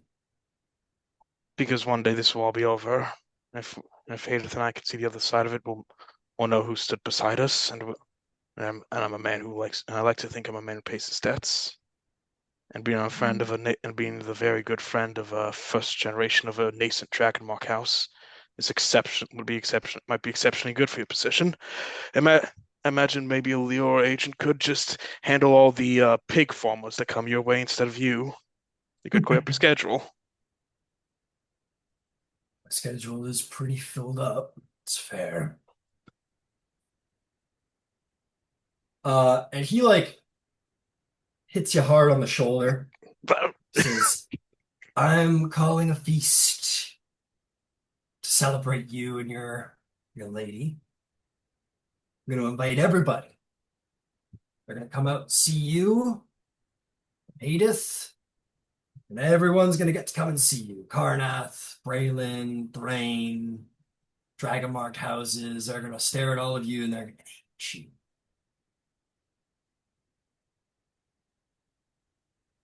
That sounds like a most exceptional honor. You've learned from Rowen how to bullshit, I see. It's like, no, not untrue. How many people can say they're the guest of honor at a feast where everyone hates them? Hmm. I don't know. Doesn't make you nervous? I think it'd be stupid if it didn't make me nervous. Smart man. I haven't known men to be too smart.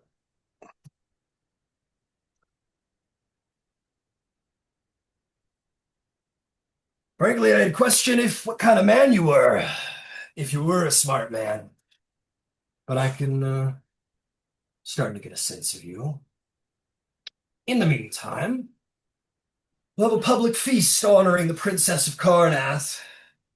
Her dad, not her dad, her brother will get to send a representative. I And see. we'll see how many people try and kill you. Oh, I'm sure plenty of people want to kill me. I'm sure the best I are coming think to do it. I think you're probably top 10 most wanted dead people in Corvair. That's fairly impressive. It's going to be very fun. I get to do you want to know what the itinerary is? It's going to be a little different than I'm sure what you enjoyed in New Siri. It will be feasting with the Lhesh will be a remarkable experience, I'm sure. Oh, it'll be like no other feast Dargoon has ever held. We're going to have guests from all nations and dragonmarked houses. We're going to have bodyguards standing around to hopefully get you not assassinated. We're going to have everybody poking their nose and trying to put on their bravest faces. I'm going to honor your wife to be in front of everybody, and that's going to piss them off more. We'll have cocktail hour. I'll demand reparations from House Beneath. And I'll also have make Breland issue a formal apology for sending assassins and agents onto my soil in front of everyone. It's going to be a political bloodbath.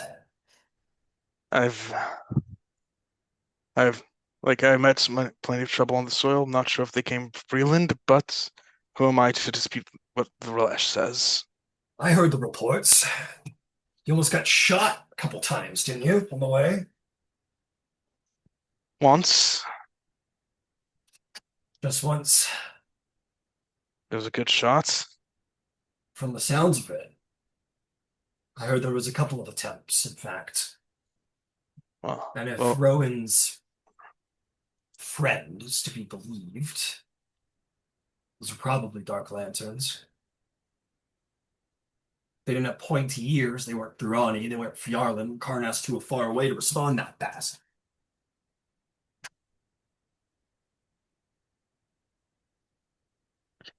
true.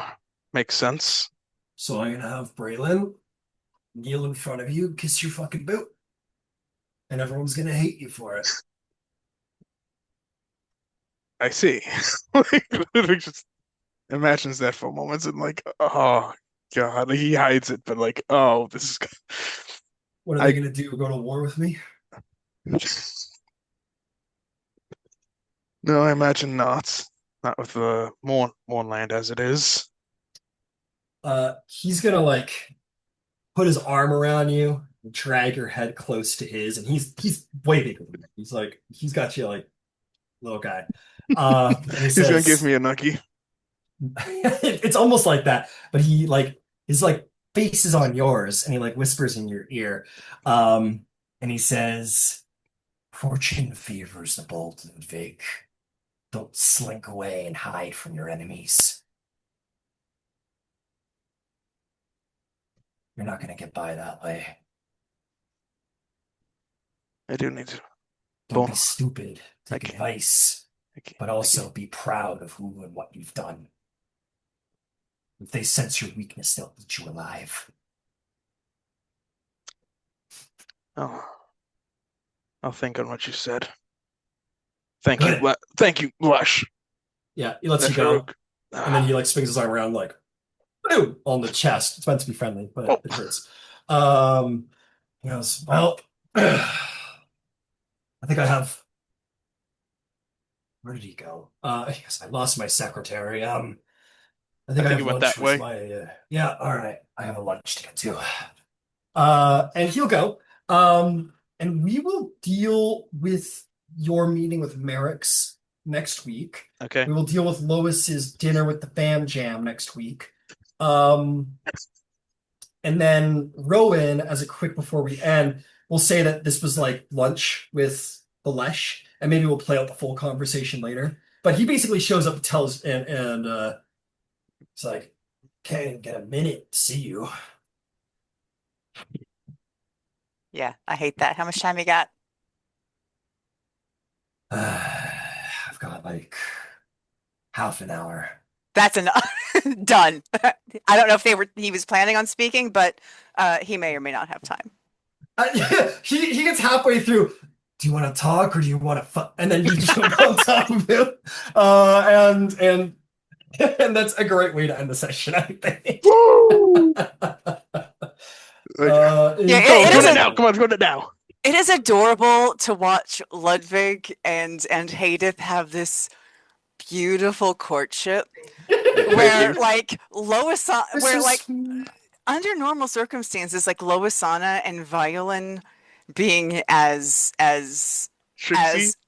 openly amorous Goblin. as they would be considered, you know, like Yeah. Pearls. oh my, Yeah. but I love the three relationships. We got Lois and Violin who are basically like chaos goblins together. I love them. Ludwig and Haydith that are like, oh, my lady. Mwah. This mythic romance. This mythic romance. And then Rowen and the Lhesh were like, do whatever the fuck we want, fuck it. And it's great. I love it. The courting season was a success. It seems like, in a way. And I am super excited about. I'm sorry. No, I was just gonna say the courting season was almost too successful. It was so good, Corvair couldn't handle it, and now there's a Cold War. Yeah, oops. There was already a Cold War. It was going to be happening over something. It's like you're just lighting the fuse. Yeah, it's like World War One. It was gonna happen. It's just Archduke Franz Ferdinand just happened to be the guy where it happened. Yeah, you're Paris. You're Paris. Yeah, you're not the Bralish ambassador having to kiss my boot. Oh my god. Oh yeah, the Lhesh has got. He's got a style. He's got a tactical political style. Who are the Bralish diplomatic corps? You're gonna have to pull the short straw on that one. Yeah, listen. I am sure that they have that all well in hand. God love them. I am really excited to see how the relationship with Merrick's and Ludvig plays out. Yeah, I would like to talk. I actually think that's like I think that there's a lot of possibilities there. Yeah, exactly. I'll be honest. I'm so tempted to bring like a Hector and Achilles into the game, not as warriors literally, but like as like political agents on your behalves. You know what I mean? Like you're the commanders or whatever, like Priam and Agamemnon, whatever. But like I want to like I don't know, bring out Titans for you guys to play on the chessboard. You know what I mean? Rowen, I understand. Carmen, I understand you wanted me to just like lay low. I'm sorry, but Lesh is not giving me that option anymore. I didn't need you to lay low for forever. I needed you to lay low for a day. Like instead of do, I just needed you to breathe and take a look at what was happening before moving. That's all she was trying to get you to do. It was never about do nothing and lay low. It was all about just take a beat. Breathing. Yeah. Take the day off.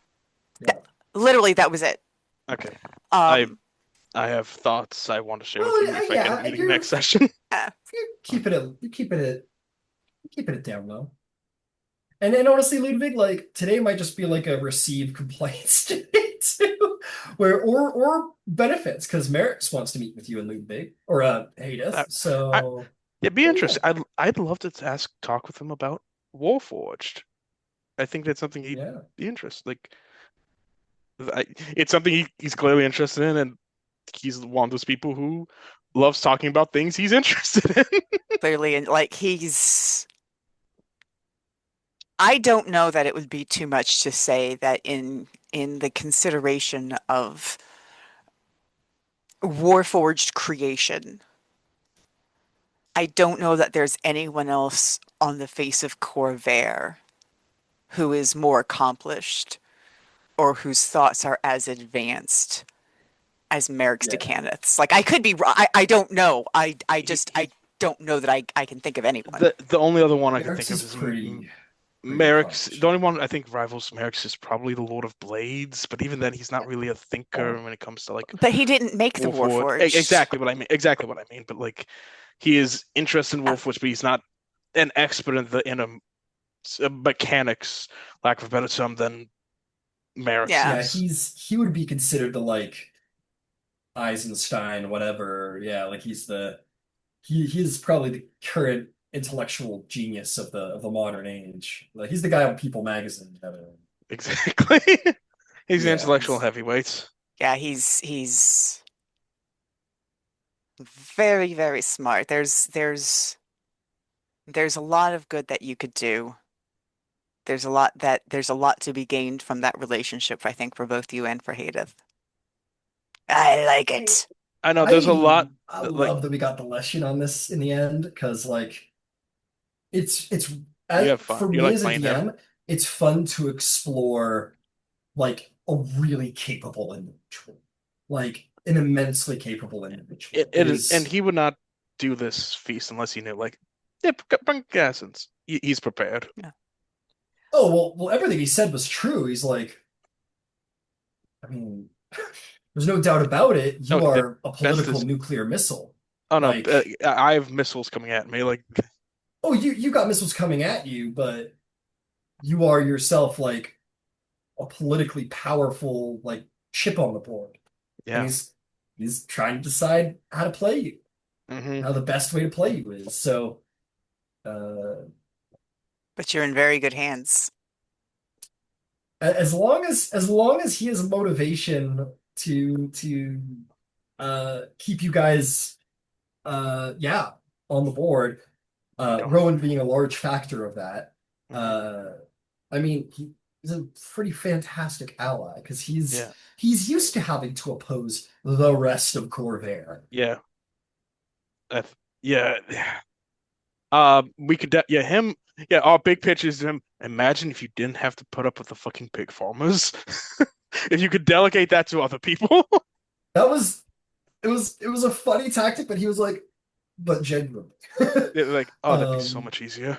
Honestly, like I'm so excited to explore him because like he's a really smart guy and he's got a lot of meat on his side. He's got a lot of manpower and a lot of like ready to go out and fight and die for the honor of it, glory and whatever. But he lacks, frankly, Tact, like subtlety. no logistics. He Yeah. lacks individuals who can run really good And logistics. bureaucracy. I wouldn't even say bureaucracy, just like from a warlord's perspective, like food, transportation, good armor, salvaging, Good. like Stuff that Sienna's a little better at. And and that's stuff that what Rowan is Breland and interested in. Thrain and Undair and all those guys have on him is that they have a society that can run a proper logistics. Whereas Dargoon, they're barbarians. They're like they're tribal. They their logistics are I kill them, take their shit, and kill people when I run out of shit. Yeah, wait a But minute. Yeah, wait a minute. Who does the farming? uh Oh no. yeah, they're like Sienna's like, We need to farm. They're like, Yes. boo. It's No, no, like, no. Rowan realizes that the Dar as a people do need some organizing factors like Siana, like that understand things like farming Yeah. and and that sort of thing and the importance. So, we are hoping that we could Well, maybe find they're in a somebody else who can deal with the pig disputes. yeah. Well, to consider like these new nations, like Dargoon, Valinor, uh, basically these new locations that aren't like magically attached to a dragon marked house, they've only been established legally for 4 years. Um, unless they were reached out to by the dragon marked houses before, during the war. So they don't have as much business contract legacy as yeah, Breland, Thrain, and Karnath, for example. yeah. So this deal with Madani would potentially be very good for the Lhesh, having counter espionage magic, which is not something like Dargoon doesn't have a really good espionage intelligence. They've got really good warriors and a really smart leader. That's what they got. And that's pretty much it. And if if So, if House Leora can help them make some deals to shore up some other things, that's cool. Rowan is going to reach out to the Baron of House Orion. Uh, now that she realizes that she did not keep her little hand to her vest about the land trust, like she really thought she was a little perturbed that Madani knew about it. Not angry yeah. at them, but perturbed that she didn't Uh, that she wasn't able to control that quite as well. But that's okay. That's on her. Yeah, but That's on yeah. her. But since Well, people Adani, know, it's funny. Like when you get to a certain level of importance, there's like so much you need to operate things. You need espionage, you need counter espionage, you need bodyguards, you need at least access to military units. You need like spies, diplomats. You need like actual physical protection and magical protection. It's like, mhm. a whole fucking slew of things. It really is a symbiotic relationship with Dragonmark houses. It's Yeah, like it's like, I and the provide all of you guys diplomats, and you guys provide me espionage, counter espionage, magical protections, physical protections, and so on, and so on, and so on. yeah, it's also the fact that I I was skeptical of like, wait, why is Madani helping us? They like the the Baron and Bornell are like best friends. no, But they're when they brought not. up like, oh, we want to fuck over the Dark Lanterns, I was like, oh, that's why. Yeah, the Dark Lanterns are their major competitor. Oh, this embarrasses them. If they can embarrass the Dark Now I Lanterns, see the self-interest. Yeah. Oh, I'm they working on make it. their yeah. I'll have something for you tomorrow. I believe it. Yeah, no, Uh, Lois really is an assassin. No one in the House of Shadows has anything on oh, her. dude, Yeah. Lois is totally Gossip Girl. That's what Lois is. She's Gossip Girl. She- she- I mean, the I orchestrate a bunch of different bullet points. So when I prompt the engine, I, it's easy for it to run, and then I can tweak that down to what I need it. But the the the the the the pieces that are going to be fantastic, I already know are in there. Um, you know, I point out that, Lois was held without charges by agents of the King's Sword on behalf of the Kingdom of Breland, was being held in Starlasker under the eyes of Captain Norn Morris, was being personally guarded by Cord, the shit. watchful and incontinent. The, the competent Norris, yes. No, no, I did not call him incompetent, not at all. I did refer to my guard as the watchful, which is good, and the incontinent, because if he tried what was in that glass, it wasn't going to be good. I want to be as good as I want to be a good D&D player one day as Eric is. Oh my God. But yeah, I want Lois and Violin to be in Darkroom when that feast happens. Just to Oh, I can't imagine Oh that's going to happen no, before. this is what's gonna happen. It's gonna be like you're gonna be happy through the feast. It's gonna be like the Aragorn entrance from Lois. And she's gonna be like, throw the newspapers all in the air. She walks in, everyone's gonna be like, oh, they're like reading articles about people in this room who are all fucked over. it feels You're like Pretty great. you're going passing out the to burn book. love these last two. She calls her, At her, the her she calls her spell book the burn book. at at the behest of the Lanterns, Losana's personal communications with her attorney was seized, and the person of the attorney was searched. Ooh.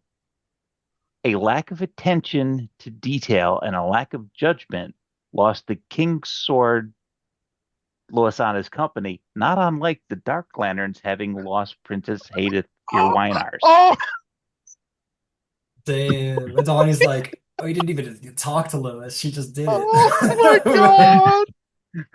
You She just just, did it. it's not even a sat. Who needs the Ronnie or Violet or whatnot? She just goes up and like, So when oh when my, Lois, Somebody said to so when, light them on fire. I'm lighting them on fire. oh my do you understand? Like it's your team God. Yes, the team. Team. has And it. I posted that. Yes, absolutely. And it's like that, like the Darklands Alliance right now, King Citadel, whatever. Like they are like that cartoon I posted in the group chats. Hey guys, guess who just got yelled at? Because someone's getting yelled at. Lois should have been like a lore bard and then done like the cutting Yes, words and everything. yes. That would have been Yeah, good. but she would have lost out on like the yeah, but she would have lost out on the portents, which are The Portents terrifying. are fucking sweet, dude. Portents are fucking sweet. She's more intelligent than necessarily charismatic. It Yeah, is true. It's true. That's why she's such a terrible hostage. She's a terrible house guest. Because the arguments aren't like diss tracks, they're like persuasive arguments, which is arguably worse. Was I, like I support my points about why you're an I'm idiot I'm with going to cut you with these. these words. and she will argue a point into the ground. Like, can we just move on, please? I will beat your dead horse. Yeah, I will. I will beat you with your dead horse. yeah. She's not like you're. She's not like she doesn't like rap battle like a bard. She just has supporting arguments as to why you're Yeah, an idiot. we have some. It's great. I think we have a way to help patch things up with the Danieth if we could help later on down the road, of course, negotiate mediate with the Lhesh and how he would let Danieth back into Darkoon. I feel like Well, that's down the road. That's It's down the road. something. We're gonna deal with the present situation. Yes, before the Because the first priority really must be securing the princess's freedom absolutely. in such a way that ideally nobody dies or goes back to war, right? It's still gonna be a big lift, but hopefully at this point the actually, killing's done. it's not that much of a lift. It's really not. It's the people who made the decision to put children under the threat of death to accept a mea culpa and step back from it, saying we're in a better space now than we were then. It's no longer needed out of all of the recognized sovereign states. These three have gotten enough of their shit together that they're not going to devolve, and the other nations are not going to let them. I get it. I also have a way that can help with that, but I'll speak with Rowen next week about it. And we still Okay. have Yeah, I still have people I'm going to talk to with Orion with a really good hook for them, connected to the land I trust that nobody's supposed to know. I want to hear about it. Yeah, and I got another, and if need be, this is going to be dependent upon a couple of other things, but we have a connection for House the Rashk as well. We just have to see how things play out with Vestige a little bit down the road. I'm really Vestige. liking this Interesting. arc, honestly. I'm really liking this. This might be my favorite arc yet in this game. Oh, I mean, yeah, that magic carpet ride is a top that was five, awesome. top 10, top 5 moment. That I knew was I like I I couldn't think of another way to do it. I was like, it's got to be like a secret Chamber of Secrets rescue, Harry exactly. Potter It's like rescue. It's got to be. like I am straight as an arrow, but Derek, am saying right now that was fucking sexy. Violin's Violin's a cool. He's got style. That's what's Violin's got game. There's no doubting it. He's got some Yeah. style. That's the style. I didn't. Carmen, you're very good at at yelling. I apologize if I upset you personally. That was not the intention. Ludvig- Rowen feels the need to be her betrothed's mate. Okay. Not even his wife, his mate. Hey, They don't make love, they it's- rut. It's a different. it's It's a different It's leadership a different style. culture. It's Well, a when in different leadership Dargoon. style. The when in Dargoon. I got it. We love it. Yeah, I We get it. love Like, it. yeah, he's just protective There's of something Haydith. like In this moment. primarily passionate about mate and Yeah. what Yeah. they're doing, and I love it. Yeah, he Like- knocks all the stuff off his desk. Oh sure, serve your enemy on a plate, Like throw your again, enemy out the door. like Lois and Haydith got rings. She got the head of the last man who disrespected her on Hung on in the wall. Dargoon. Like that was, I think you have a speed. and she had it mounted. It's in her Yeah. office. Yeah. It's Alright. amazing. Now you need to make yourself a bag of holding so you can take it with you. Oh, I should. His name is Agchek, by the way. Nukchuk. Agchek. Agchek, the assistant or the guy who's executed. Yeah. Oh, that's Agchek. The guy whose head is mounted on my wall. Agchek. Yeah, I feel his like name is Haydith- Agchek. I do feel like Haydith would like ahead of her enemy. She's not eager to see people die, but she Haydith- likes that's her kind of vibe. Let's be honest. Haydith would like her enemy animated into a skeleton that follows Yes. her around and serves her juice or whatever. Yeah, Serves her wine. And that's another business model we can set up with Lhesh. Hey, do you have any She's like dead very any Carnathy. She's like she's super into it. we set up another deal with Lhesh. We're like, hey, you got any dead goblins lying around? Can we buy them off you? Buy the corpses off you? Thank you very much. And me and Haydith set them up in the house with like gilded, like with the metal on top of them, like serving us as constructs walking around the house. Oh, yeah. Listen, necromancy's going to be a big lift even for Dargoon. It feels like it's not necromancy. Yeah. It's technically constructs. Yeah, she's like Yay! they're cons. Well, the honest idea, like the obvious idea, was desensitization. Let's be honest. Yeah. Haydith was like, yeah, they're constructs, but like this is really just to get everyone on board with the idea of like skeletons running around. Like, sure, they're constructs, but this was way more expensive and ridiculous to put together than just animating a corpse. Yeah.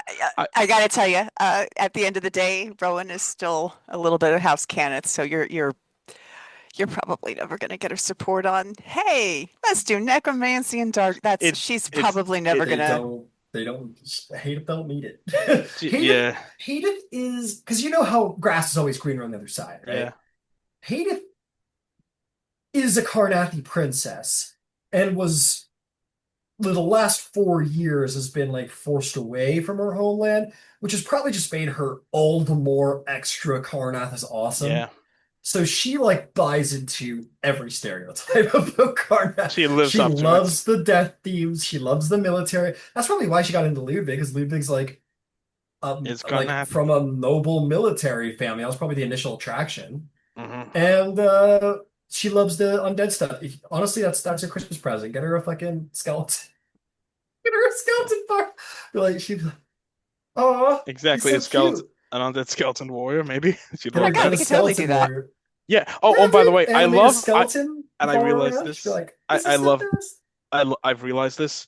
I love how the things that make Rowan and Ludwig fall in love with somebody is Haydith going out, riding out in front of an army and getting them to yield Yeah. via negotiation and everything. That like made Ludwig really fall in love with her. And for Rowan, it's bringing the head of her enemy on a plate for her. Now she was Yeah. already in love. Yeah, That no, but was that helps. it's It So was was the Ludwig, but slowest of burns, is what it was. he kept her safe.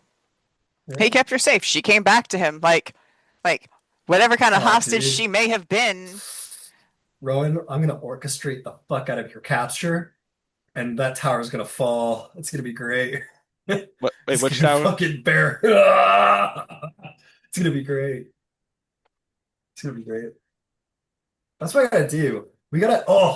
That's what I gotta do.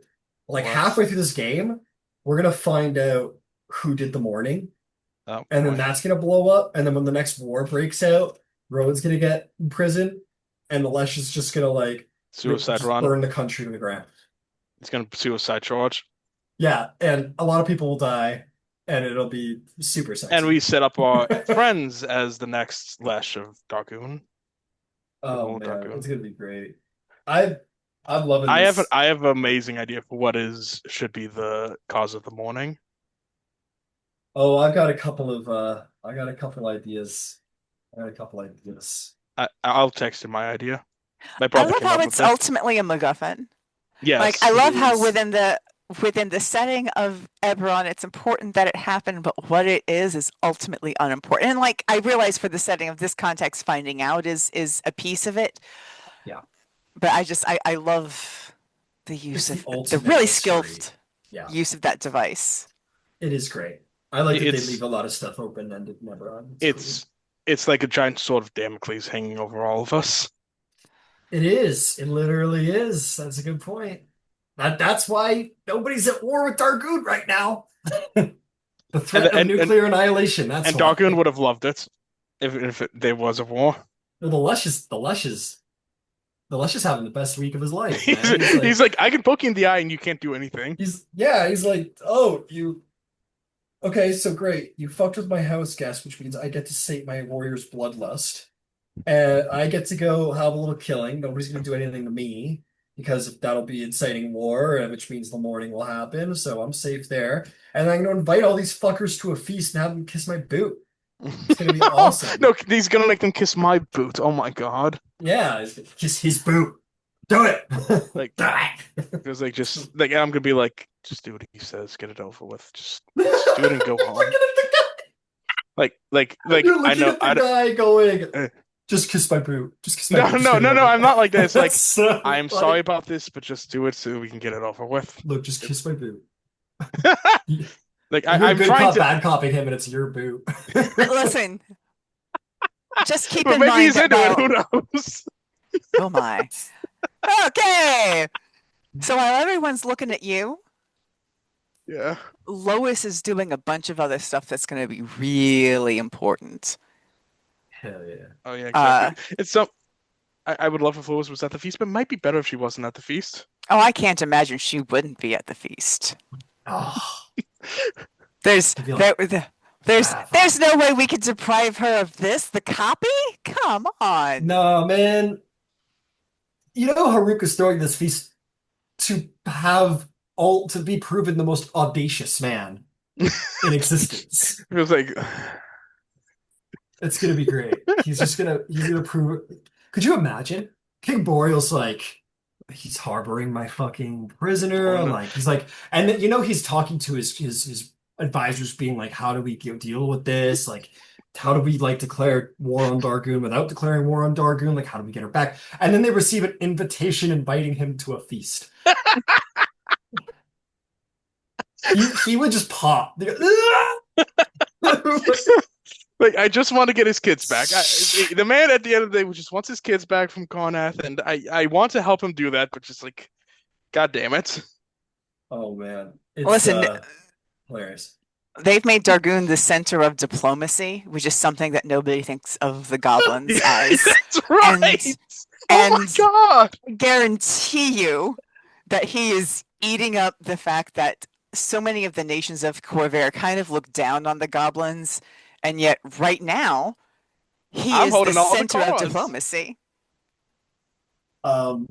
And you know what? Haruk, I think he definitely plays into being the stupid barbarian. Like when, like he's got a reputation like in higher society of being this charismatic, skilled, intelligent leader and whatever. Um, like I think when the Treaty of Thronehold happened and he had to like vie for his people, his intelligence showed, and there was Like, no deal. He had to show his hand in like, order to like, get the best like, deal for his people. But I still think he plays the, you know what I mean? Just to, you can't catch flies without hunting, right? yeah, yeah. Oh God, is there anything else? Have you seen Well, the movie Stardust? I'm sorry. yes, I love Stardust. It's I great. don't know if I have. So Maybe. you know how Captain Shakespeare, okay, You know, oh, Robert De Niro in drag, yes, doing yes, it is Shakespeare. amazing. It He is plays amazing. Captain Shakespeare. Robert De Niro in drag? It's Yes, it is glorious. amazing. Dude, Henry Cavill has a small role in the movie. Charlie Cox is the main character. If Wow. all you do is This go is the best cast YouTube, ever.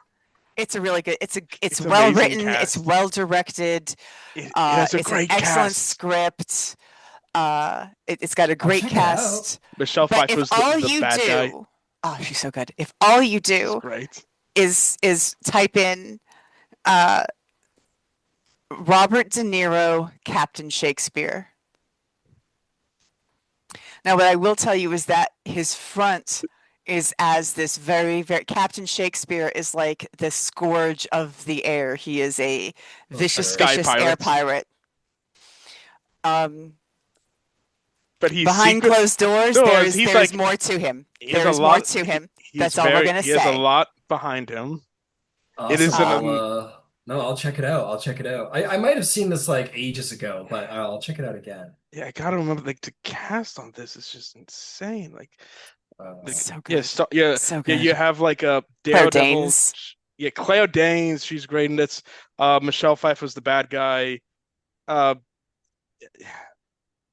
yeah, Sienna Miller. She shows up even like it's a hell of a cast. Let me check. Peter O'Toole has a quick Hmm. role in it. Uh, oh God, who's another guy in it? I remember. Mark Strong is in it. It's so charming. It's so charming. So good. It's But so yeah, good. that character, like when you see him, he's one thing, and then you find out that that one thing is something that he's expected to be. Like maybe he plays it up. Maybe behind the closed doors, there's something that's not the big tough, angry sky pirate of renown, Captain Yes. Shakespeare. Yes, Captain. Yeah, Captain Shakespeare. That's a cool name for a captain. It's a great name. Oh, it's a great movie, Ryan. You and Soraya need to have a free night to sit down and watch it. It's an amazing. You You will guys are not regret it. amazing.